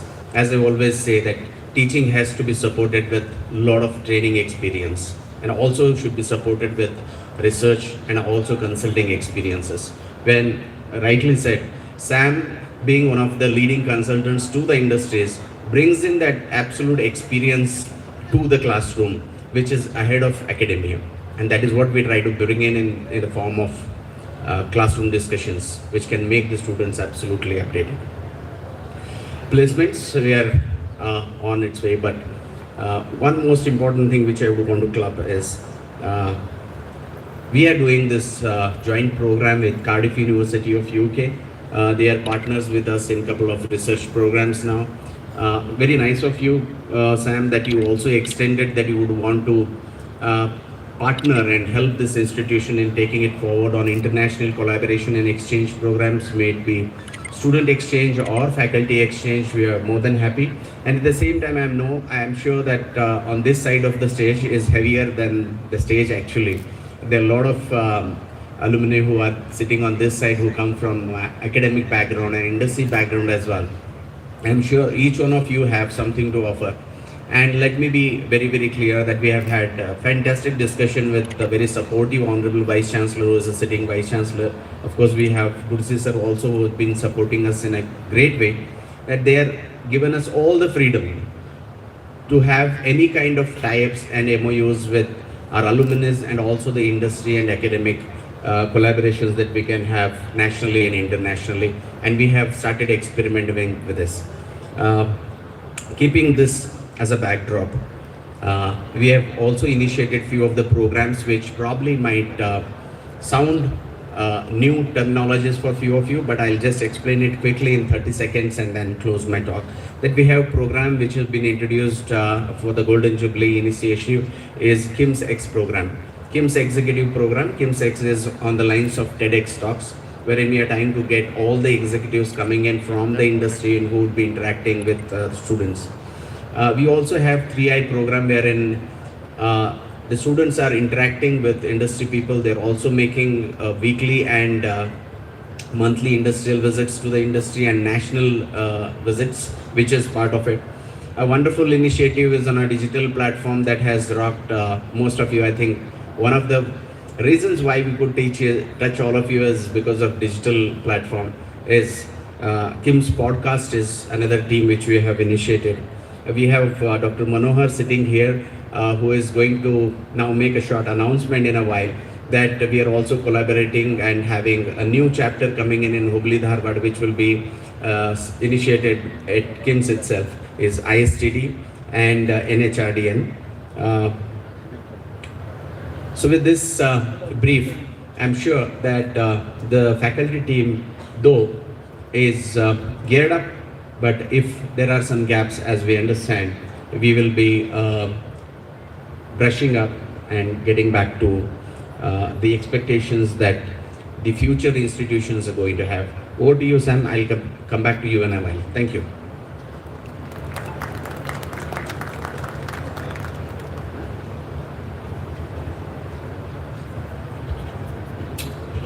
Good afternoon, everyone. I had some of my own thoughts which I wanted to present, but Sam wouldn't allow me to do that. So he just picked on capsule and said, let's talk about the alumni part of it. And this is what we build around here. Let me tell you a couple of things. One is, I discussed this many times earlier with Naresh ji, and I think Pramod also was there around with me. We formed this core committee, and the team was formed. And we say, okay, let's go cracking. ख्वाब तो बहुत देखे थे, उड़ान तो बहुत ऊंचाई में उड़ना था, लेकिन जेब में चवन्नी भी नहीं थी. And that's why we started this project. And this could not have been possible, the hardware part of it, what we call it, the infra part, without the support of all the alumni who's out here and those who could not make it. We had a core team of me heading the project and ably supported by Pramod, who was looking after the entire civil work, Raj, crowdfunding, and there's one silent worker we have who doesn't come too much on the front, is the person who's handling the finances, that's Manjunath Udikeri. I think he streamlined all the financial part, the payments, vendor management, legal part of it, ATG that you all have seen about and all. Everything has been, and including filing the returns and all. Everything is in place. This would not have been possible if when we started kicking off without any money, and once we initiated the work, we shared it with the team, 45 days, 1.2 crores. Unimaginable.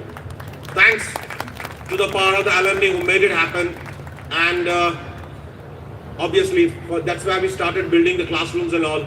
Now the power doesn't come only from money part of it, let me tell you. The second phase also is pretty important, and we are seeing those results happening right now. One is the involvement in interacting with the students. We have been encouraging, Uttam sir just now talked about X and other social media platforms, podcasts. We are trying to develop as much as possible so that academics is one part of it, but giving a practical exposure through the alumni who is there, I think makes a world of difference.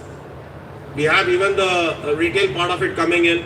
I think a combo of all this, and we have a still journey to some distance to cover. I'll cover it during my brief address at later stage. But I think a combination of all the efforts that has come in, the inputs that has come in from the alumni has made the difference to what we were 2 years back and what we are today. And obviously when we were executing all this project, there was a drone flying above, keeping a close eye and supporting us, and that's Naresha sitting here. So that's another strong team member of ours. Together is what we delivered here, but that's the beginning. We have still a long discuss to come up. Thanks, man.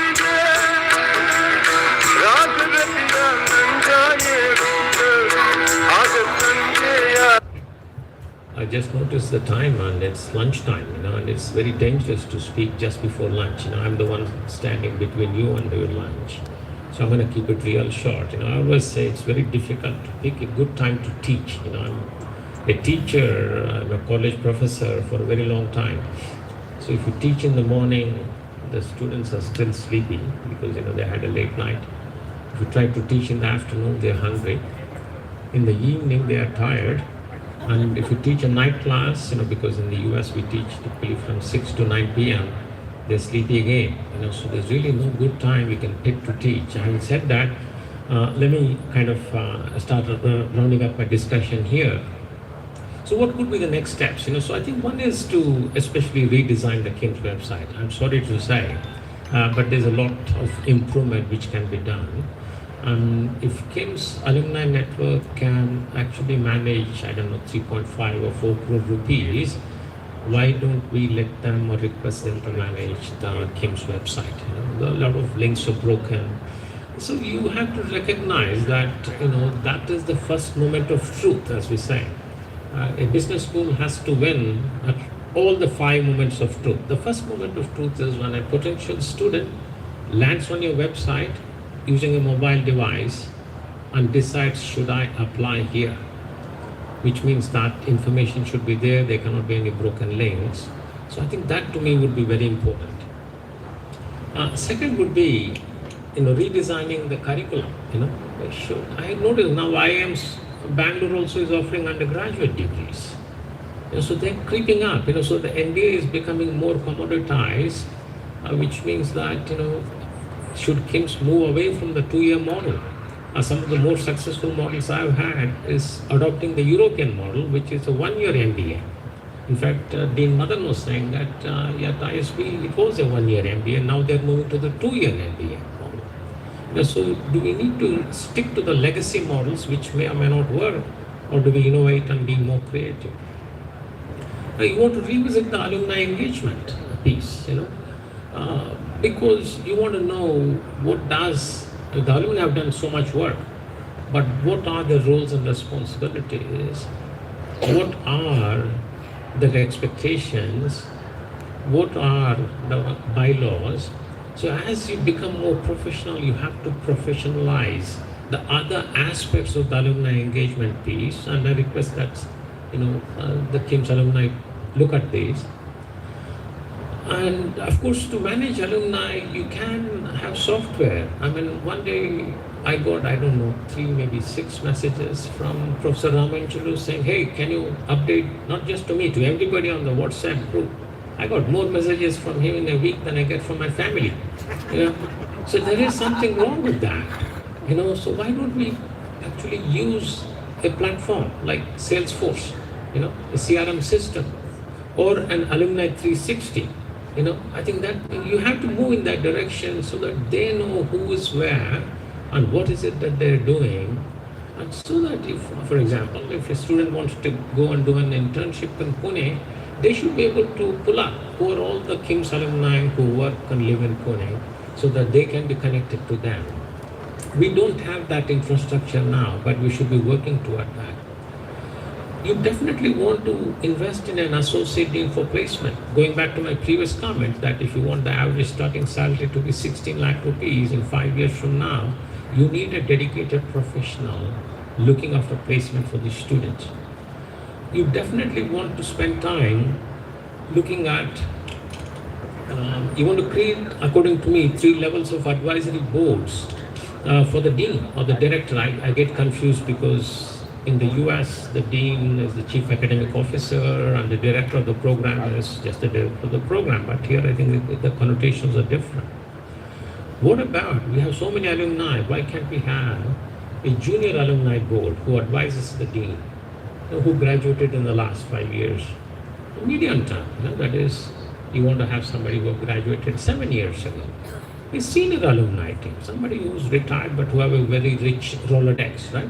The alumni can and has to be dedicated enough that they spend time or they put in, and we are big in terms of collecting money. That's what keeps the business school going.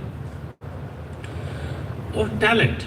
Many of the alumni have done so well, you can come back, and you don't have to come back physically, because if anything we learned from COVID, you can do a lot of work virtually. You can hold mentoring classes, mentorship, you can do coaching classes, you can teach leadership, you can even do internship for these students. Time or talent or treasury. You got to part with one of the three, or all three, that's even better, right? And then I also say you want to use AI. So one of the things I'm working with, or at least I'm spending my time, is how do you develop a digital academic twin? Let's say you look around and you see some successful alumni, right? You see Mr. Sajanavar, right? I hope I got your name right. So let's say he's successful. Or I look around, I see Savita Shastri. We say she is a successful alumni. Now we see Hari Prakash, we see Sanjeev Ganate. Now when you think about it, you can actually go back and construct a digital twin for them. What is it that they did? AI allows us to do it. For example, what was their transcript like? Did they do well in finance, in marketing? Well, if they did well in finance and marketing, and this is the level of success, when you admit a student, and I always say this, that when you take in an MBA student, it is like giving birth to a child. It's your responsibility now. Either the child does well, doesn't do well, has a good habits or bad habits, you as a parent are responsible. The same way when we admit a student into the MBA program, we are responsible. You have to take responsibility for the success and well-being. Otherwise, you have no business admitting the students. So we have to guarantee placement. And so that means you can create a digital academic twin, a profile of successful alumni, and then we put that on the incoming class, and we say, hey, you cannot have the generic teaching, that is everybody learns accounting. No, some people don't need as much accounting, and we can identify that. Maybe they need a workshop, maybe they need a Saturday tutorial, maybe they need a YouTube video. And we can deliver that precise education to plug that hole without actually making them spend a whole semester. So I think we have to move in terms of what does it mean? Do we have access to the data? Do we have the expertise?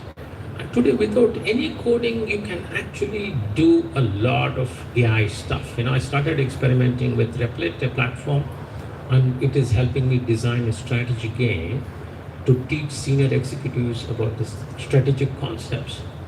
Without actually, I never learned a piece of code. So I think you have a lot of these different avenues in which you can use AI to help the students who are sitting in the back. So let me kind of wrap up. I think in the 1980s, right, that's when I went to school, you had India, I think, in my view, produced 4 world-class teams. The dream team of Kapil Dev, which won the World Cup. But there was one more dream team taking place here, the 1983-1985 batch. That's my batch. I'm very proud of it. So it's a shout out to them that we did well. We had 2 captains. We had Sadashivarni, we had Ratish Panikar, and both didn't agree with each other. One wanted to do it right, one wanted to do it the other way. So we did nothing, but we had a lot of fun in the process, right? But we were also supported by amazing seniors, the class which preceded us, the 1982-84 batch, and the class which succeeded us, the 1984-86 batch. And these are just remarkable people. And we had an incredible relationship with these groups. And so we have really enjoyed getting to know each other. So we love you all. You guys are just amazing. I'm looking forward to interacting with all of you as we wind down these celebrations. So thank you so much for inviting me to share my experience and thoughts with you. I've enjoyed myself. I hope I planted some food for thought in you. Thank you.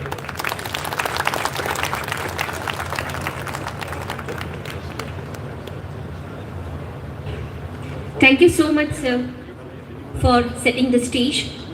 Thanks for highlighting on the strategies we need to develop for the changing scenario. May I request the Dean and Director to felicitate Sri Ram Beldona.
Vivek Gabboor, the family member of a Kim's family. Kim's family members, Kausali family members, Ratamappa Kausali's family members, please come on the dais.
Thank you. Now I request Dr. Achna Tigdi, the daughter of Dr. Tigdi, to please come on the dais and receive our felicitation. For your kind information, this program has been telecasted in the YouTube live, and I think the link is being shared. You can access it too. Link is being shared in the Alumni group.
On this occasion.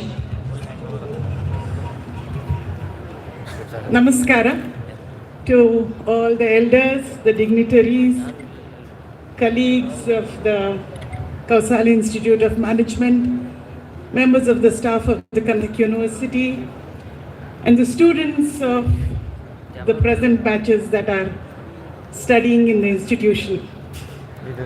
I came here to represent my father, and more my mother should have been here, but because she is pretty old, I am taking the honors. This is a nostalgic moment for me because I was a rebellious teenager at the time when Kausali Institute began its journey in the Karnatak University campus. And today brings back those years very much in my mind. I remember that my father, who was much dedicated to the cause of education, used to get members of faculty from various institutions that Professor Chachdi mentioned. And many of them were guests in my home. They would teach here during the daytime, and the remaining time they would be with us at home. And as I told you, I was a rebellious teenager at that time. I used to tell my father, I understand that they are guests of the university and they are building your institution, but why do I have to work for them? Because if they are guests, then I had to work. But I believe today that although I rebelled in those days, we would rebel, but we would do what our parents asked us to do. And because of that blessing, I'm here today. I don't deserve the honor in any way, but because of that small role, maybe in the memory of what my father did for this institution, I'm here today. And I'm very grateful to all of you for the honor that you have done for the memory of my father and for the honor that you have extended to me. I myself have retired from the profession of being a teacher. And a small thing that I'd like to quote, because I taught English literature. In the play The Merchant of Venice, there is a wonderful character called Portia, and she's describing this quality of mercy, the quality of kindness. And she says, mercy is like the gentle rain that falleth from the heaven above to the earth below. But the most important thing is, she says, mercy, kindness is twice blessed. Because when you do kindness, it blesses you and it blesses the receiver.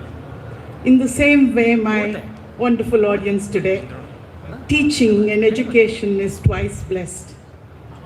Whoever is a teacher, whoever gives, is twice blessed, because a teacher receives blessing and those who receive education also receive blessing. And we've all been partners in this wonderful journey. So today is a time that I as a teacher, my father as a teacher, my mother as a teacher, we'd like to remember and commemorate. Thank you very much for a patient hearing. Thank you so much, ma'am. Now, Mr. Raj, one of our alumni, has an announcement to do it, a special announcement for all the alumni. So I call upon. Next, I would like to call upon Dr. Manohar, President ISTD, to do some announcement. Sorry guys, I'm coming in between. I think my project lead, when Sanjeev Ganate was talking about how the project was executed, how the funds was raised and all those things. And definitely we need more money. Yes, he's indicated already this. And Dil Mange more, we need more money for, again, whatever the left out things are there. We need all alumni to come on forward, again contribute, or ask the people who have not contributed anything, do that. I think Sanjeev's, when he was talking here, when he was talking to you all here on the dais, I got a message on my WhatsApp. Somebody has come forward and committed 3 lakh rupees. This great news is coming from one of our prestigious alumni, Madan Anorjala. He is from 1983-85 batch. He is sitting in US, but he couldn't attend his Golden Jubilee celebrations. But on the Golden Jubilee celebration, this has come as an auspicious moment for us. He has done a lot of things for KIMS already. He has volunteered and contributed already for this building.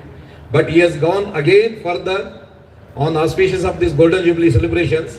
He has come forward, and his brother, Rajshekhar, who was my batchmate from 1984-86 batch, both of them have combinedly agreed to sponsor around 3 lakh rupees for this institute. This will be coming into our funds soon.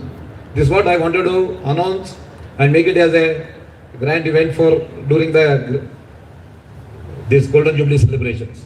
I request all the alumni again there, sitting there back, please share it in your group.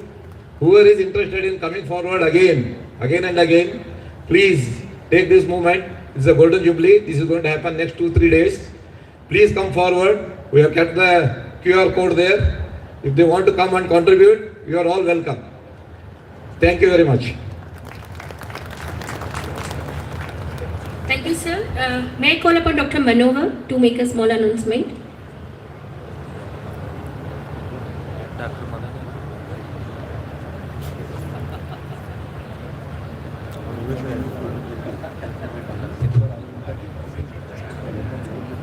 Namaskara.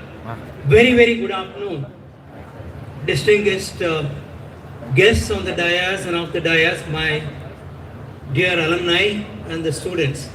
Thank you very much for providing this precious opportunity to be here, part of this, in capacity of chairman of the Indian Society for Training and Development, which is a national organization with 11,000 members, 55 chapters across the country, comprising of the HRs of corporate, faculty of all the disciplines, and the independent trainers, coaches, counselors, and guides. Well, friends, there was a mention during the speech, one of the speeches that I've heard since morning, that teaching, training, consulting, and research and other things are very important for a faculty to add branding to the institution. So I just want to keep that. To support this, the Indian Society for Training and Development and the Kausali Institute of Management, KUD, will be signing an MOU today to set up a chapter here in Hubli, Dharwad, which will be the perhaps one of the first, the 60th chapter of ISTD that will happen. Thank you, Dr. Uttam, for your initiative and making it happen. What does it have? What does it mean?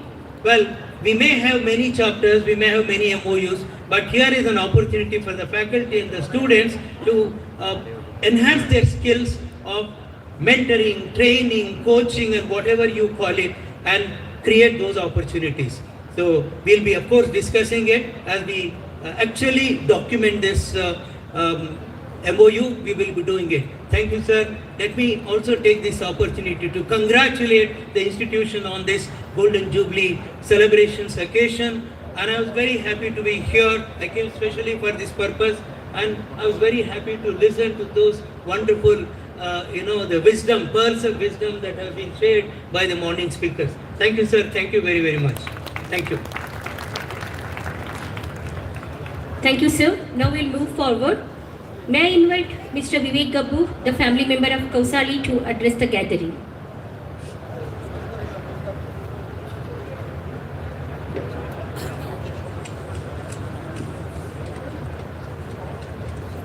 Very good afternoon. Ellargu namaskara. Dignitaries on the dais and off the dais. It has been a very proud privilege to be amongst you on this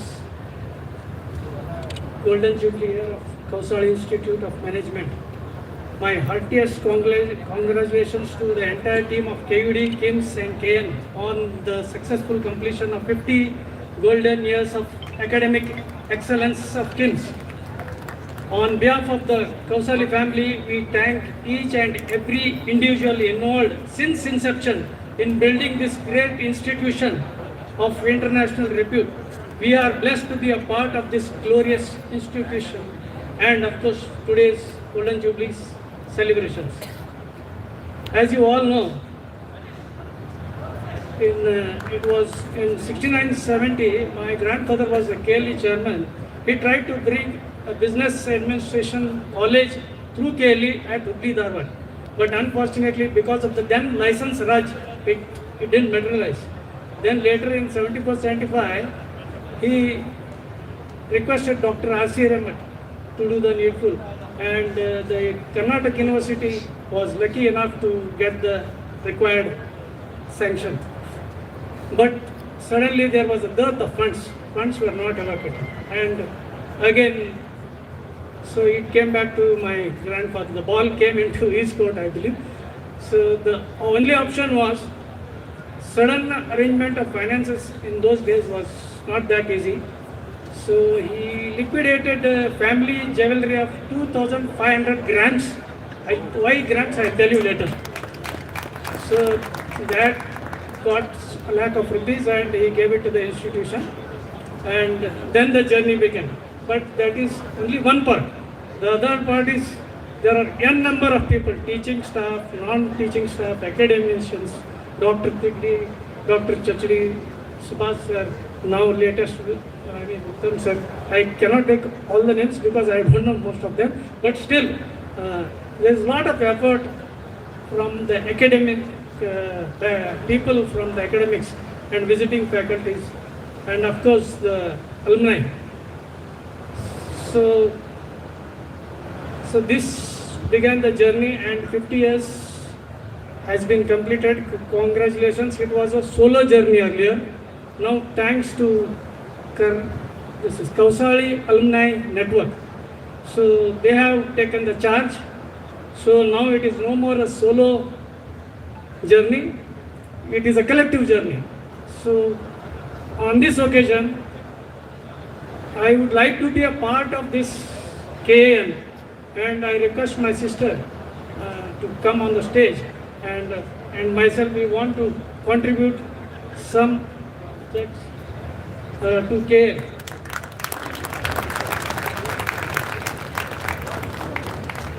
So I request the KAN team to receive, and Subhash sir and all the dignitaries, please. Yes, sir.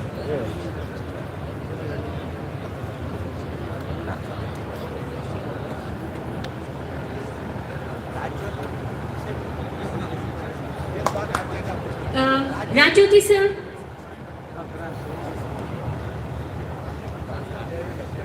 If the Rajyoti sir is there, please come on the dais.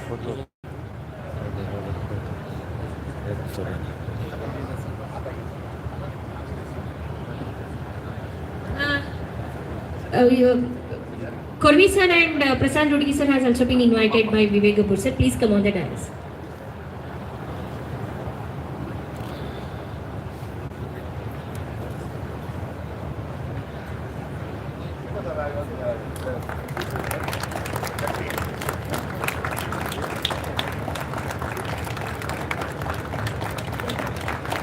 Sir. Sir on. Sir, reloading.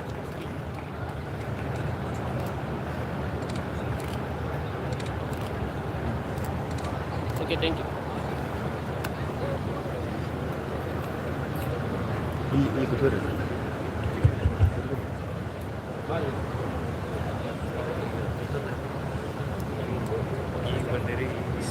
So, I am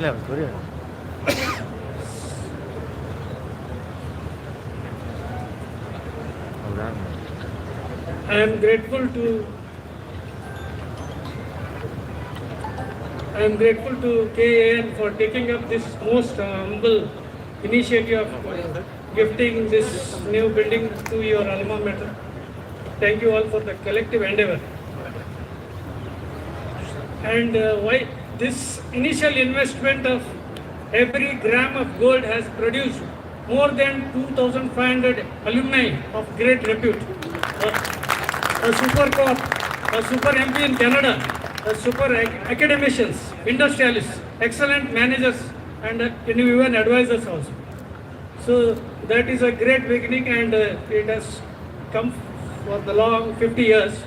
And with KAN and the team in charge now at KIMS, I think funds will no more be a scarcity, and this will be perpetual, and may KIMS raise to greater heights in the years to come. Thank you one and all.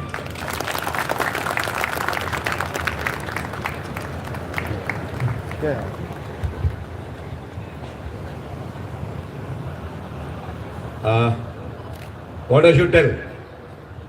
Thank you, Kapoor sir, for making this Golden Jubilee much more memorable for all the alumni here. And I can very well tell that the legacy of Tamapanna Kausali sir continues from his family. A lot of applause from everybody here.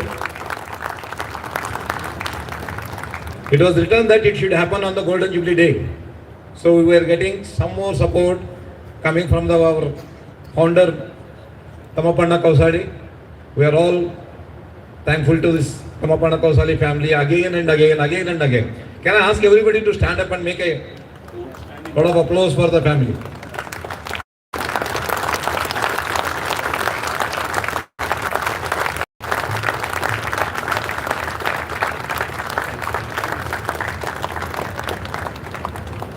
Thank you, sir. Thank you. Thank you so much for such a kind gesture on the Golden Jubilee celebration. We are honored to have with us Professor K.B. Gudsi sir, the former Vice Chancellor of Karnatak University Dharwad and the present Honorable Vice Chancellor of STM University Chitradurga. May I call upon sir to address the team gathering.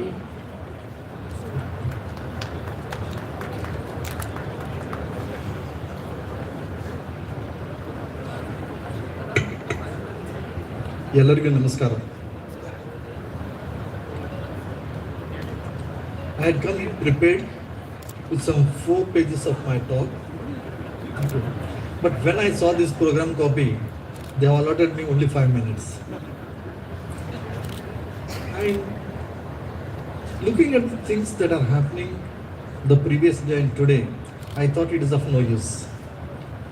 Okay, let me come back directly to the point. So try to be with 5 minutes. ಎಲ್ಲರಿಗೂ ಬಸವಣ್ಣ ಗೊತ್ತು.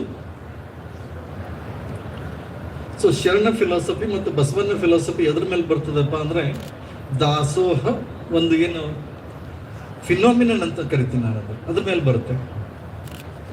So ದಾಸೋಹ ಪ್ರವೃತ್ತಿಯನ್ನೇ ಪ್ರಾರಂಭ ಮಾಡಿದವರೇ ಶರಣರು.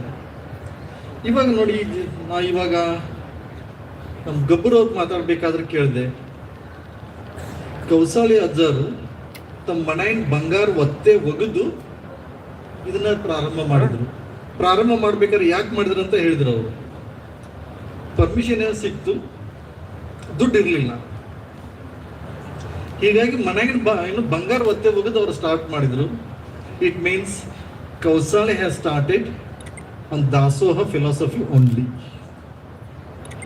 ಇವಾಗ 50 ವರ್ಷ ಆದರೂ ಸಹಿತ ಇನ್ನೂ ನಾವು ಈ ಒಂದು ಸ್ಟೇಜಿಗೆ ಬರಬೇಕಾದ್ರೆ ಮತ್ತೆ ದಾಸೋಹನೇ ನಮಗೆ ಕಾರಣ ಆಗ್ತಾ ಇದೆ. Just look at that. So ಈ ದಾಸೋಹ ಅಂತ ಏನಿದೆಯಲ್ಲ, ಇದು ಎಷ್ಟೊಂದು ಪವರ್ಫುಲ್ ಇದೆ ಅಂತ. ಸೊ ಅವಾಗ ಕೌಸಾಳಿ ಅಜ್ಜರ ಕಾರಣ ಆದರು. ಈಗ ಕೌಸಾಳಿ ಅವರ ಅಜ್ಜ, ಮೊಮ್ಮಗ, ಮರಿ ಮೊಮ್ಮಗ ಅವರೆಲ್ಲರೂ ಕಾರಣ ಆಗ್ತಾ ಇದ್ದಾರೆ. ಅವ್ರ ಜೊತೆಗೆ friends, you are our ambassadors. Karnataka ವಿಶ್ವವಿದ್ಯಾಲಯ ಅಂಬಾಸಿಡರ್ಸ್ ಅಂದರೆ ನೀವು ಎಲ್ಲರೂ ಕಾರಣ ಆಗ್ತಾ ಇದ್ದೀರಾ. ಸೊ ತಮ್ಮ ಎಲ್ಲರಿಗೂ ಕರ್ನಾಟಕ ವಿಶ್ವವಿದ್ಯಾಲಯದ ವತಿಯಿಂದ ಮತ್ತು ಇವತ್ತಿನ ಕುಲಪತಿಗಳ ವತಿಯಿಂದ ನಿಮಗೆಲ್ಲ ಸಾವಿರ ನಮಸ್ಕಾರಗಳು.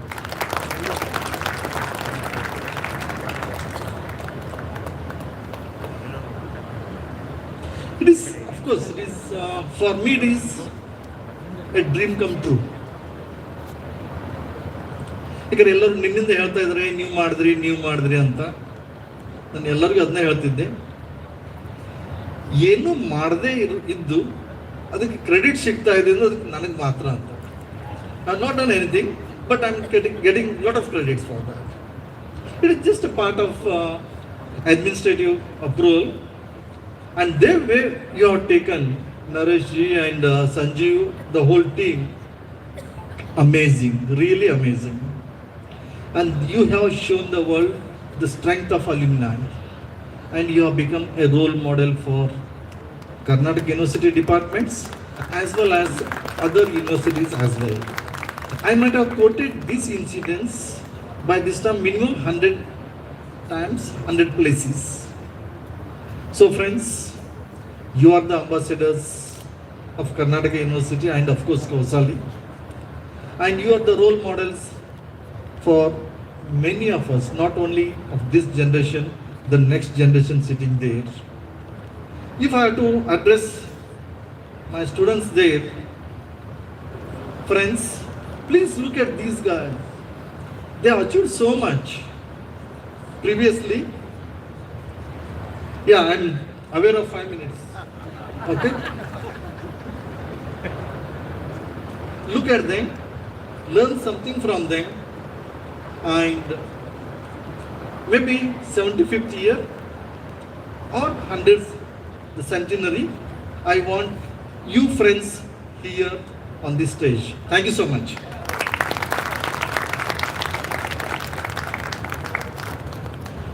Thank you so much, sir, for such a wonderful words.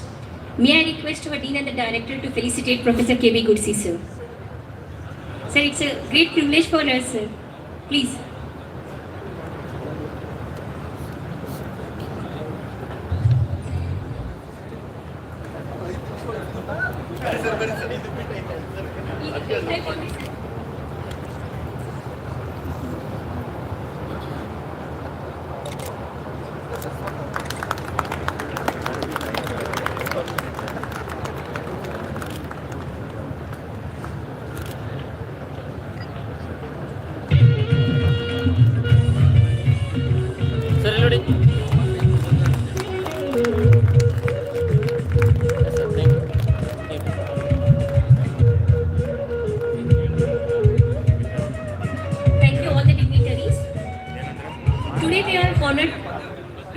The CAN President, Mr. Naresh Shah, sir, the distinguished leader and entrepreneur who has been a strong pillar for the support of our institute. Sir, we are delighted to have you here. Now I request Naresh Shah, sir, to speak few words on this occasion.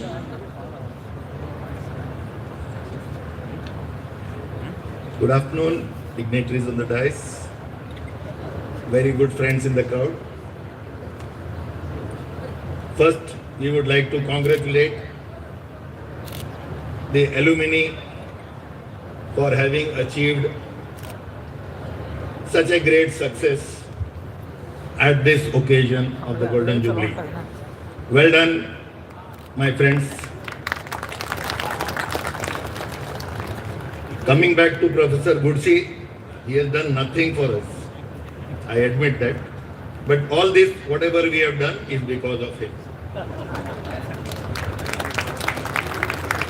Coming to Mr. Vivek Gabur, he has stolen a great occasion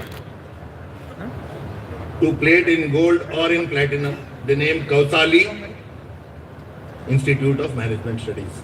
We are thankful to you, Vivek, for that. Samji, what a beautiful wisdom you have thrown upon. As the president of Alumni, I take every word of it. We are doing it. A few of the things which you have said are a part of today's program. It will open up in the second half of the events. Nevertheless, we want your continuous guidance so that we are able to do something great. And the next landmark we are looking at is 60 years of celebration. And I add, I may or may not be there, but CAN will celebrate the 60 years of celebration, incorporating all the good things which Sam has suggested. And in absentia, Dr. Madan, he had lots to say on the alumni working. I feel proud to say that we are following most of the things which he has said. And we will definitely take up whatever is not done till today. We are obliged to him for whatever the suggestions he has given. That will take us very fast in the task ahead. So nice of him. Coming to my team of Sanjeev, Rajyoti and others, nothing could have happened without this beautiful team. But I feel there are a lot of people who are shying away from taking responsibility. Please come forward. Now the infra part of it is over. Apart from Rajyoti making appeals for funding the activities, I would say funding is not as important as you could fund us with your wisdom and thoughts and how we could take things forward. Coming to the set of faculty who are responsible for the growth, not to miss Professor Tigdi. I never agreed with him while I was a student. Even today I don't agree with him. But then whatever I am, it is his contribution to my life. The first thing I did in the morning was I picked up the photographs of Dr. Tigdi and Professor Bhagwati Prasad from the director's cabin and said they also need to be remembered and garlanded today. And that is how the trio was there. Kausali Ajja, so-called, Tigdi and Professor Bhagwati Prasad. In most of our speeches, we are referring to faculty and teachers. It would make more sense if we change it to Guru and Shishya. I think all of us understand well. We are all from a community where we believe Sanatan is far ahead of anything else. I think if we look at the whole activity as a Guru Shishya activity, it will do better. Because if you ask me, there is nothing that is taught in this institute except the learning.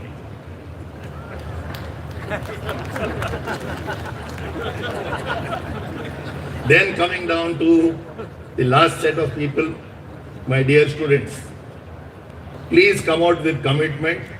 We cannot do any project for KIMS unless the student support is available to us. Thank you all. Thank you very much.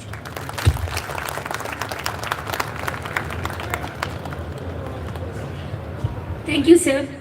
Now I request the dignitaries to please do the felicitation to Mr. Naresh.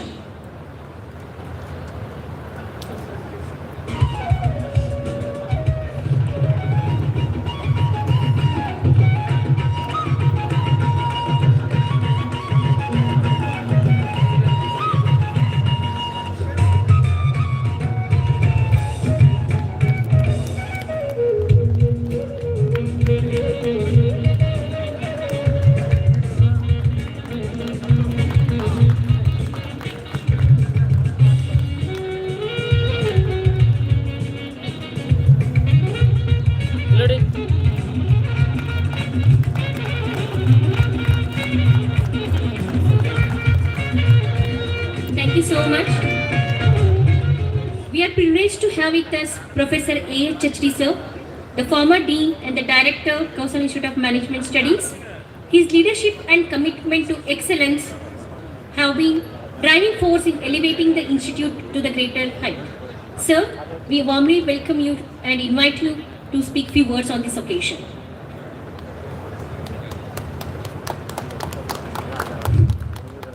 Respected guests, esteemed Vice Chancellor, Professor Gudsi, Dean of the Faculty, Director, Professors, my dear colleagues, also the esteemed guests and students and alumni. It's a great pleasure to be here again to share a few words. What I would like to talk to you today, there are about three things. First thing is to introspect. It's the time to introspect how we have come to this stage. And when I look back to my own days as a student here, I would like to tell you what did we gain from it. First thing, I will give you the experience of the first day at the institute. You know, when I was selected and informed that I have been selected, I was asked to join here on June 15th at 9 o'clock. And I got ready in time, but at my home, my parents and all others said, no college starts on the first day. There won't be any classes, etc. It is only namesake. And why are you creating so much of fuss? Go aram se. And I coolly came at about 9:30 and the class had already started. The 9 o'clock class had started. Then I was afraid. And then I thought, let me meet the director and apologize to him. Then my father had told, whenever you want to meet people, you write your name and say below, I want to pay respects. So I wrote that and sent to Professor Tigdi. And the first thing Professor Tigdi said, they could have paid respects by coming in time. This is not the way of paying respects. So this is the first shock of mine. And I should tell you, throughout there were shocks after shocks. You know, there is some therapy where they give electric shock and treat you. I think this is the beginning. One day I will tell you, there was a test in economics for 5 marks. And I thought I was a favorite student of Tigdi, and I thought I must be doing well and I should have got 4 marks out of 5. You know how much I got? 1 9 3/4. More surprising was the fact that I was the highest in the class. Because the next person to me had got 1.5. Next had got 1.25. Then one had gotten 1 only. Some people had got 3/4. Some people had got half. And some people got 1/4 out of 5. Now you can imagine the kind of evaluation. And many times there was an objection. People had a grievance against the institute that they give very less marks. And you know, even in my time, the first rank was a higher second class, no first class. And one day when confronted, Professor Tirdi said, if I given you 50, people will close their eyes and give you 80. But if I give you 80, you'll stop learning. He said, I want you to come to international standards, not national or state standards. That is why I marked you down. So don't take it as a negative remark, it's a positive remark. That you have a lot to go. So I think it is a lesson to all parents and teachers. They should make students realize what they have to still achieve, rather than go on patting their back. Govind Narayan, who was the governor of Karnataka, was here addressing us faculty as a faculty, and he told us one thing. He is an ICS officer. When he joined as an ICS officer as a magistrate in Allahabad, the collector itself told him, don't try to be popular. I think the teacher will do a greatest harm to the students when he tries to be popular with them. Yeah, you know, nobody liked Professor Tirdi, including our president here. He has already confessed. Nobody liked him because he was very strict and very hard working, very committed, and nobody could come to his standards. And always we got scolded. I will quote you one example. One Vijay Nayak was a student of ours. One day came to me with parents, and his father told us that he wants to leave the course.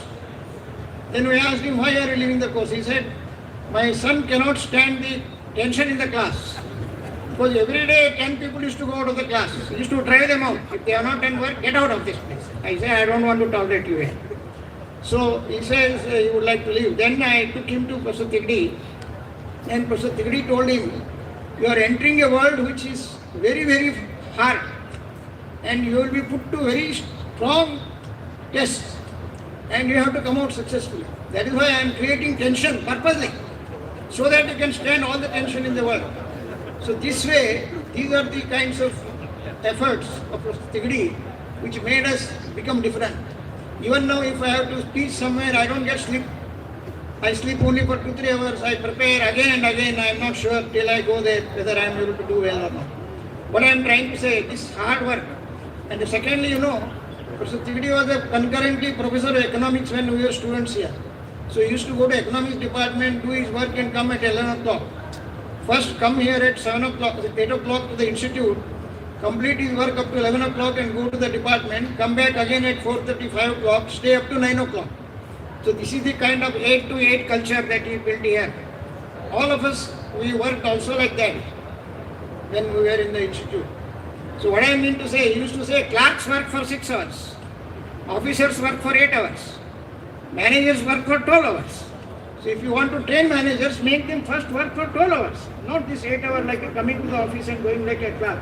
You will only produce glorified clerks, in the words of Professor Vasudeva, who used to come to us.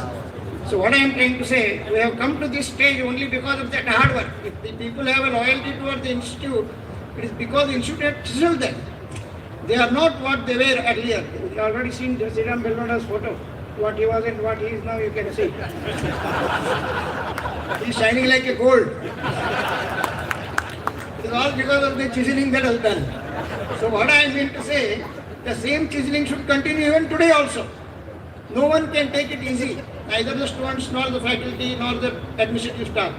If all of us work 12 hours a day minimum and put almost 24 hours at the disposal of the institution, then only institution can come up. And so also the students, they should be, I mean, when I had occasion to have the ICSR chairman with us here, I just told in my talk that we would like to become like Harvard. So the ICSR chairman who came here, he said, Harvard and Dharwad have the same alphabets. So make yourself a standard. Let others come to your standard. You don't have to go to their standard. So what I mean to say, there is no room to think that now Bits Pilani may be in a corner, but still it has made name. So it is not important where geographically you are in the center. It is not important whether you have very high infrastructure or very high number of faculty. As you know, for 25 years we have worked with 3 faculty. 3 only. Even after study retired, it was 3 only. And still we have been able to get the support of so many people. It is a testimony to the fact that even 3 have performed. Now, coming to the fact now, we should examine what are we doing now and where are you going to in future. So already the plot has been unveiled by Dr. Sriram Dada. He has told us how are we going to internationalize, increase our standards, network, and put more hard work in getting people from outside. You have just now heard, I had occasion to talk to Dr. Madan yesterday. He told me 40% of the teaching comes from guest faculty. Not that there are no faculty. That is the norm. You must get guest faculty to teach the 40%. And I also request Dr. Gupsi to even impress our present Vice Chancellor on this fact that it is not a question of number of workload that is there. Irrespective of workload, 40% teaching comes from outside. Then only they interaction with the outside world. Then only they will come to the required standards. As some great Nobel laureate said, practice and theory are like oil and water. If you don't mix them continuously, they separate up. So you will have to bring practitioners here, make them interact, and for that we have to work hard again, getting them here, lodging like we have seen Professor Thidi's daughters told us that he lodged them in their house. Because he took so much of trouble, we had good people coming here. Otherwise nobody will come. Nobody will come to you for the money that we pay. So these factors, keeping these factors in mind, I think we have to work towards the future, and I am sure we are already making a way towards that, and with the support of you all, the faculty, the alumni, the students, and the university will achieve whatever we have planned. Thank you.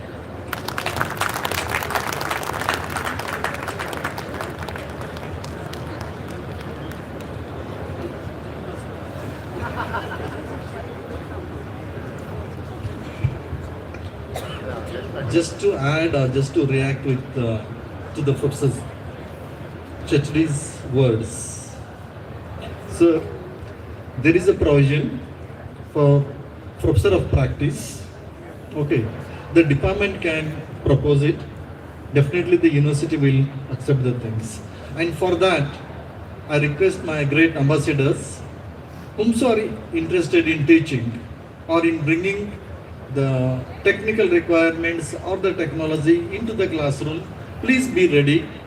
So the university is having the provision to go for Professor of Practice, and if the department of the Kausali Institute proposes it, it can be done without any problem. Thank you.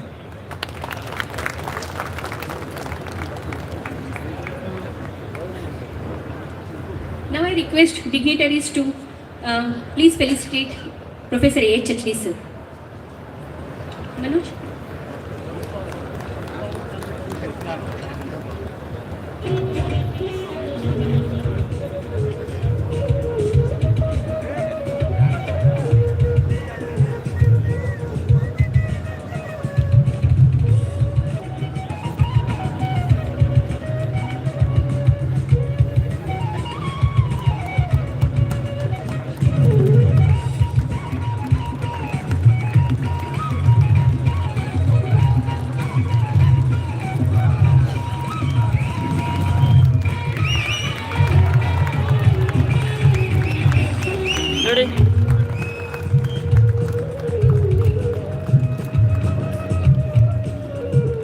Thank you, sir. I request all the dignitaries to do the felicitation to Professor M.A. Subba, sir.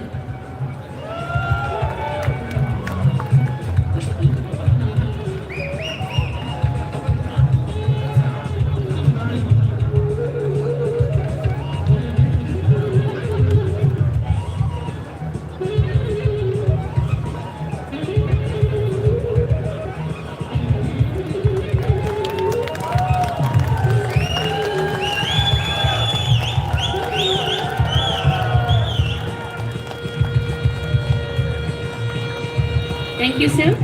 Today we have with us two syndicate members.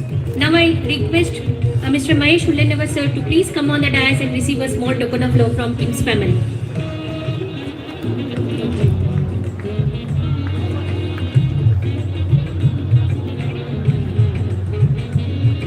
Mahesh Ullenavar sir.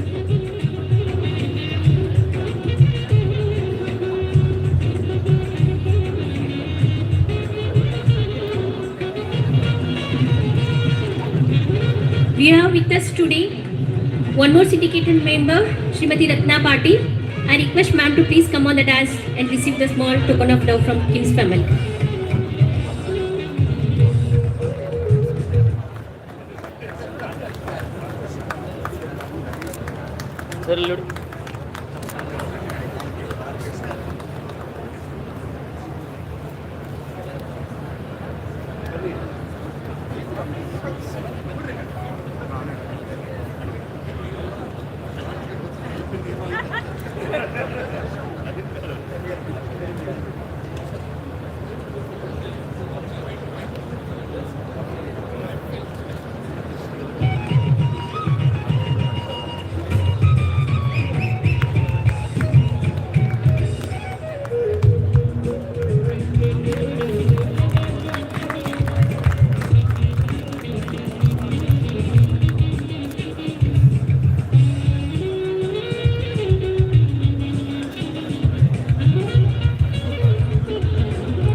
Dr. Manohar Chikkannavar to receive a small token of love from the Kausal Institute of Management Studies.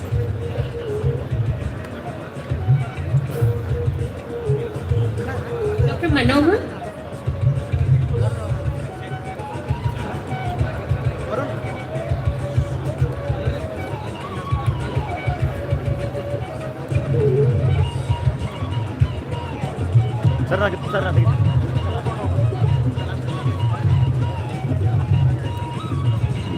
Center.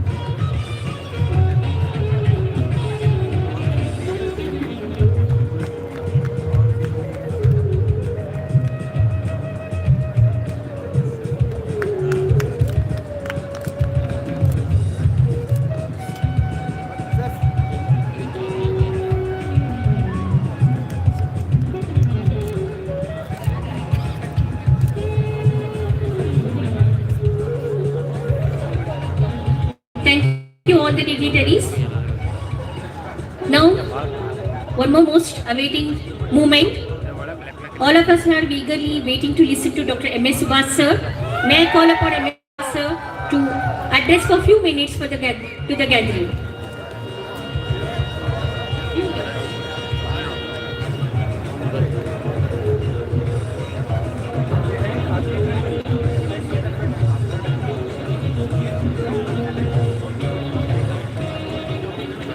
Good afternoon, everybody.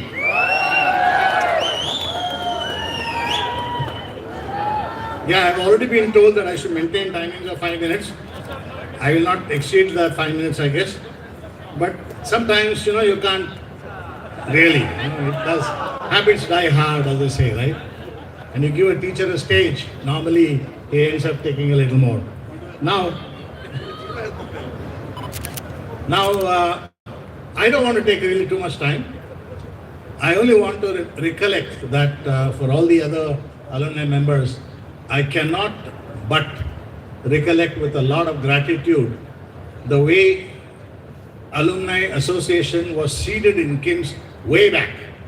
And the two stars who did that at that time, star representatives I should say, is Mr. Anand Kadkol and Mr. Nilab Dubey batch. Both these batches together have done a wonderful job of creating CAN. That seed has now grown into such a huge tree. Right now you can see that celebrating 50 years of KIMS. Now I don't want to take too much time, but just a few points which very well done by Dr. Madan Pilutla. Fantastic statements made by him addressing, and I was just telling him that maybe perhaps we could not have put in that many words the points that he had really. Fantastic points really. The role of alumni, the role of the institute, the role of the teachers, the role of the students, everything was being packed very well in that particular thing. I was trying to look at some of the good speeches that you have with the alumni, and I think easily one of the best alumni speeches goes back to Steve Jobs, if you know that. And at that point, I think he had a very, very brief one, but 3 points which are very important. I don't want to take too many points on that. But the point that he spoke of, which is very popular, is connecting the dots. And I made a small change in that. The small change in that is that nowadays we don't want to connect the dots. Now we want to connect the stars in the constellation. And the stars are our KIMSite alumni who are there. So we would like to connect with all the stars around in KIMS to alumni to make sure that we are the best institute in the near future. That's the first point that came up. And another simple point. I just have 3 points to make. I think you must have heard of the story of the Stanford and the Harvard, the role of the alumni. There are many stories again saying that that's not correct, that's fake and all that. Leave apart whether it's fake or not true, whether the Stanford person came there and asked the Harvard director to set up a building or something in the name of his son or something like that. Leave that apart. But what really we learn from that particular story is that alumni have a great deal to do, great deal to perform. And that is what I think KIMS alumni should. That is one model that you have. Second model that I would like to take up with alumni is that at the IIT Chennai, which I am little more familiar with, phenomenal work the alumni do. Alumni come and contribute, and they have set up centers after centers for research, for brain research and for innovations, and even the Formula One racing or the Hyperloop that you are talking of, everything they are trying to do. The alumni is getting one way or the other involved with the students. That is the second model that we have. And the third model, which I am very proud of, is the KIMS model. CAN and the KIMS model is the third most powerful model. Why? Because we are in some place with a lot of government restrictions, with a lot of, we need the help of people like Professor Gudsi, whom I call as a master disruptor. He disrupted the system at that point of time and gave us the building. If he had not disrupted at that time, we would not have seen the kind of building that we are currently having. And for that, I think kudos to him. He really, I call him a master disruptor actually. And I hope that you do more and more disruptions in the new universities also, right? And with the professor, with Mr. Naresh Shah, we have been discussing many times what should KIMS do. And I do recollect that sometime back when Professor Gudsi was there in the Darpan, we said, stop begging the university again and again for funds. Please let us stop. It's enough because they are drying up, there's no point. And that is how CAN came up and they built a fantastic building. So that's a real good model that we have. And that model, I think, was the first big step that we took. The second big step, disruption, which I am suggesting Mr. Naresh Shah and Sanjeev Ganate to look at. The current model right now in the university system or in the higher education system is called the PPP model, the public-private partnership model that we talk about. We haven't understood that particular model very well. But I think on this day, on the 50th anniversary that we're talking of KIMS, I would like to propose that we would like to, in fact, when Professor Patan was there, Professor Chachri can recollect that he asked KIMS to become autonomous. So he asked us to become autonomous completely as far as academic is concerned, which we were already, because as a faculty of management we were. We wanted financial autonomy. Financial autonomy could never be given to us. But I think on the PPP model that we're talking of, where we have IIIT and others coming up today, the government does understand. I only request and appeal that can take up this PPP model and have an alternate MBA running in the KIMS where you can get the best of the students, you can get the best of the teachers, you can do everything, whatever has been suggested by Sam, we can definitely do it. Definitely we can do it. And I feel that I propose that I can definitely help CAN in any which way possible to make sure that we move into the CAN, into the PPP model and set up a top class B school in this region under Kausal Institute of Management Studies. Thank you once again for giving me an opportunity to speak. Thank you. Thank you so much, sir. Now we are honored to have with us Mr. Sanjeev Ganate, the project lead, whose dedication and the commitment in the execution of KIMS new building project is immemorable. So before inviting him, I would like to call upon Mr. Nilab Dubey, if he is around, as he has requested.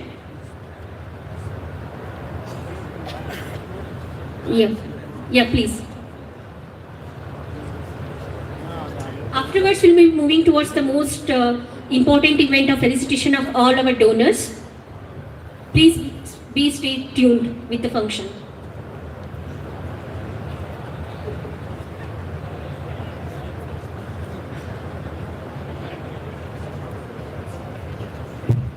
Good afternoon, everyone. Good afternoon, everyone. Good afternoon. Thank you so much. It's my pleasure to introduce Sanjeev Ghanate, whom I have known since 1984, when we were residing in A3 quarters, professor's quarters. He would come to our house. And since then, I've been in touch with him. Everybody knows him as the magician who makes things happen. A person who accepts challenges, a person who delivers 101% each time and every time. He has worked with Lupin Labs, which everyone knows. He has worked with Vodafone. And I met him in Ahmedabad actually, Ellis Bridge, Sakar Bhavan, when you were running Vodafone operations for Gujarat. And he set up the entire Vodafone operations in Gujarat single-handedly. And in between that, there's a secret which he never mentions in resume or to anyone. He actually took me to Film City, and that's where I met Subhash Ghai. So he was working in Film City, designing the sets for movie industries. It's a hidden fact no one knows, and he's so shy to mention about it. He took me to multiple actors, A-listers, Akshay Kumars and all those people in 90s, and he just would walk into them and introduce me, and we had great time. And there are no cell phones.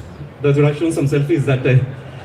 And the hidden fact, another thing is, he's a great interior designer. He has designed multiple hotels and restaurants between Virar and Mumbai. So some of the key marquee hotels which you find if you go beyond Mira Road towards Ahmedabad, you'll find those have been designed by Sanjeev Ghanate. And these are secrets he never mentions.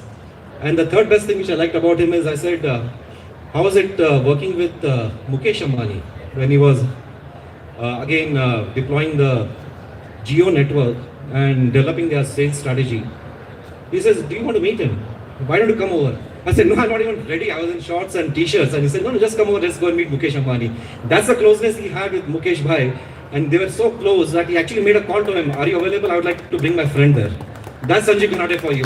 Give him a big hand. Thank you for the association since 84. 2026, we have been together. Thank you so much, Sanjeev. Thank you, Mr. Nilab. Now I call upon Sanjeev Ghanate sir to speak few words on this occasion.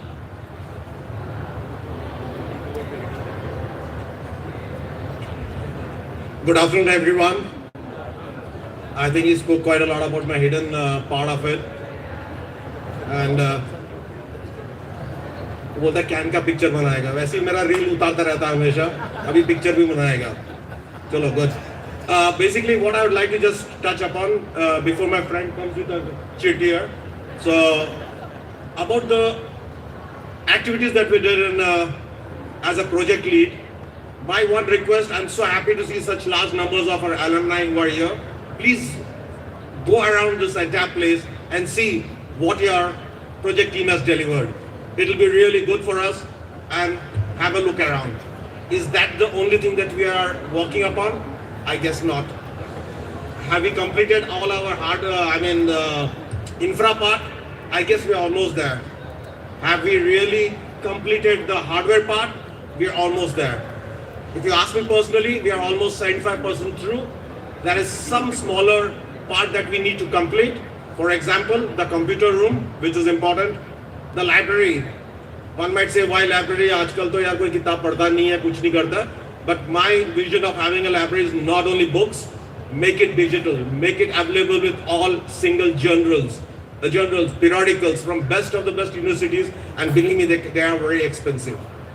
So that facility I would like to ensure that we extend it to not only all the students out here, but also the teaching and the research scholars we have here. So library is one part which we would like to complete. the computer room for the students, and the canteen. When we did this a few years back, we did it with a capacity of 120 seats. Obviously, we had a batch size of 60 coming in every year. But now, we are more than 130 to 160 each year. Big crowd, and many a times the students, they come and sit on the benches out there and have their lunch and all that. Guess, ye kuch jamta nahi hai. Plans are in place for the first thing we'll do after the Darpan meet is I guess by another 10 days time, and by Feb end, I'll share the details with you. We would have executed the canteen part, extension plan, everything is in place. The fourth one, we would like to have, which we have been getting feedback from quite a lot of people around and the visitors, is to have an incubation center.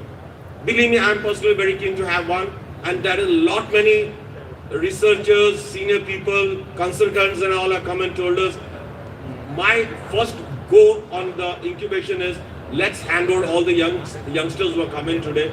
They have that entrepreneur kill within them, but they require some hand-holding, some coaching, some guidance, some connects with the experts, the people who have very strong domain knowledge, and within our fraternity itself, the all alumni itself, we can do that.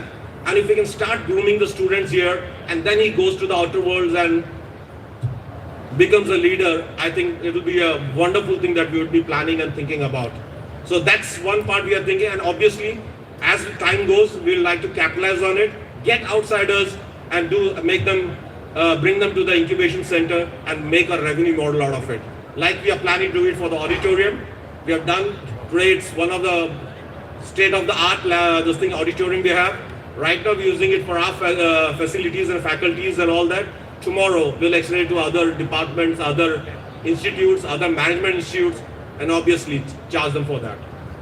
So this 4 projects is what we required. Initially, if you recollect, when we came back to you guys, we spoke about 3 crores of budget. We are almost there. We have touched 2.01, and obviously what all has come in today is what the total revenues we've earned. We are just nearing 1 crore, but you asked me personally, we should have another 1.5 2 crores in kitty, is not only for hardware, but for the software part also. Because till we don't have that corpus in hand, and we can get some interest and money out of it, we want, like it has been discussed here with Sam, and I can just tell Sam about it, is we can get the best of the faculties in. We can get the best of the people coming and addressing the students. We can take them for the industrial visits. We can do exchange programs. All that's possible. And the next long-term plan is make it a residential program, for which we are having internal discussions. Make it a residential program, a 125 women's hostel and 125 boys hostel, just nearby area. Everything is not a problem. I think we will be just going and cracking the funding part, which will be through the CSR route. I guess that's what the plans we have for from the project team. Any other inputs, anything, please DM me. We'll surely consider within the group and all. Finally, thanks once again to all the alumni who have come forward and contributed. Please step forward, and if you can still dig deeper into your pockets, please do that and support us. And finally, a very proud moment for me as an individual, as a batch person, is all my batchmates are here, and that makes me really proud. Thank you everyone, all the best. Thank you so much, sir. Some contributions are measured in numbers, but true generosity is measured in impact. Yes, our brand ambassadors has created an everlasting impact on the society and the next generation. We take a moment to honor those whose generosity has strengthened not just the institution, but the lives connected with it. We'll be honoring the individual, the donors now. May I call upon Mr. Sujat Shetty sir on the dais and receive a small token of love and affection from the Kausali family. I call Sujat Shetty sir as well as madam also, Mrs. Sujat Shetty. Please come on the dais.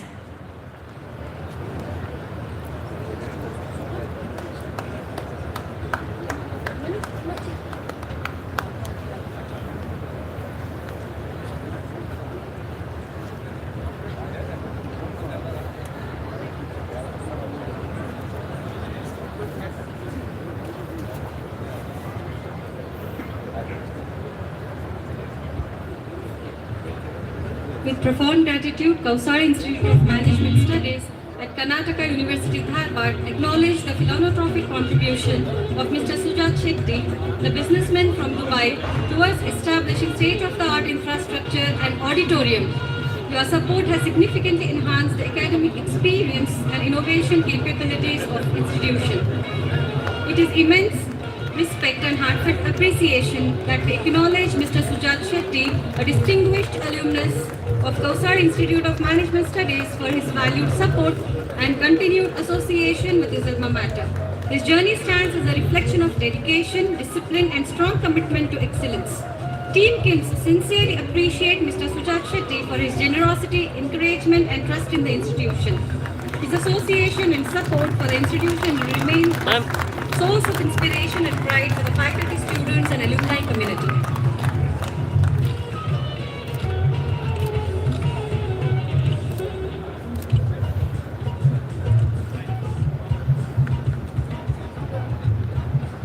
Ma'am, Illodi.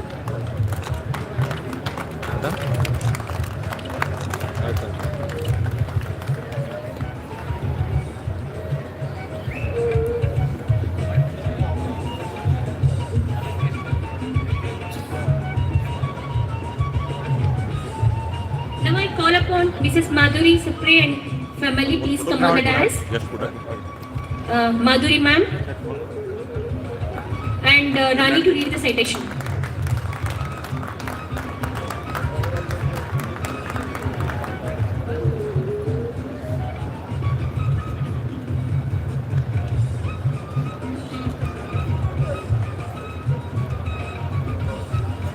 With profound gratitude, Kausari Institute of Management Studies at Karnatak University Dharwad acknowledges the philanthropic contribution of Mrs. Madhuri Sapre, MBA batch 1977-79, towards establishing state-of-the-art infrastructure, and Dean and Director Chamber. Your support has significantly enhanced the academic experience and innovation capabilities of the institution. But you are not giving us an opportunity. KIMS acknowledges her contribution towards establishing Dean and Director Chamber. It is with immense respect and heartfelt appreciation that we acknowledge her distinguished alumnus of KIMS for her valued support and continued association to KIMS. Team KIMS sincerely appreciates her generosity, encouragement, and trust in the institution.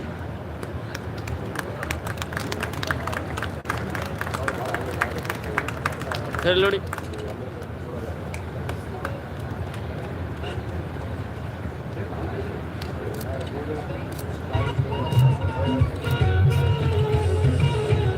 Next, I call upon Mr. Sushant Rajput sir to the dais.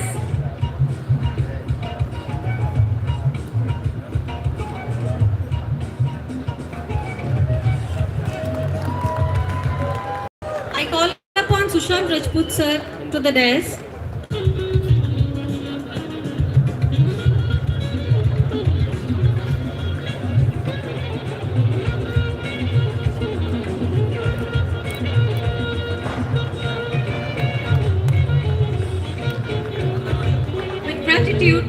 Kausari Institute of Management Studies acknowledges the philanthropic contribution of Mr. Sushant Rajput, 2002-2004 batch, Vice President E-Clerics, towards establishing state-of-the-art infrastructure and administration office at KIMS.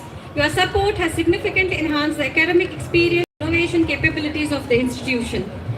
Team KIMS sincerely appreciate Mr. Sushant Rajput for his generosity, encouragement, and trust in the institution.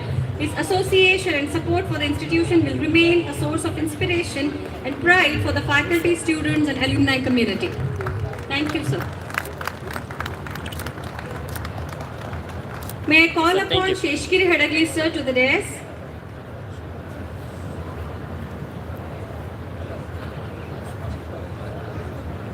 I call upon Mr. Sheshgiri Hadagli, sir, to the dais.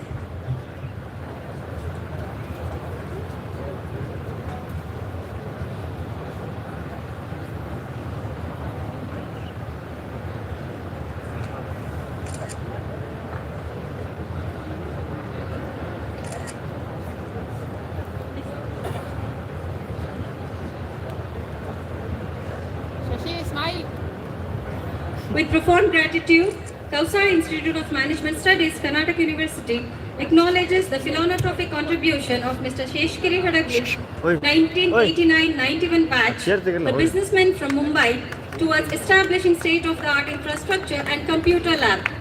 Your support has significantly enhanced the academic experience and innovation capabilities of the institution. Team KIMS sincerely appreciate Mr. Sheshgiri Hadagli for his generosity, encouragement and trust in the institution. The institution will remain a source of inspiration and pride for the faculty, students and alumni community. Thank you. Sir, look this side. Sir.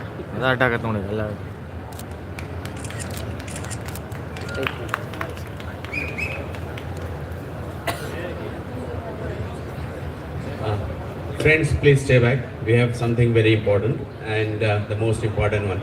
Can I have Mr. Sanjay Ghanate and family on the desk? Please. Sir, please be seated.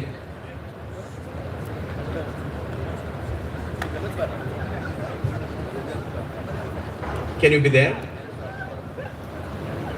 Can I have ma'am?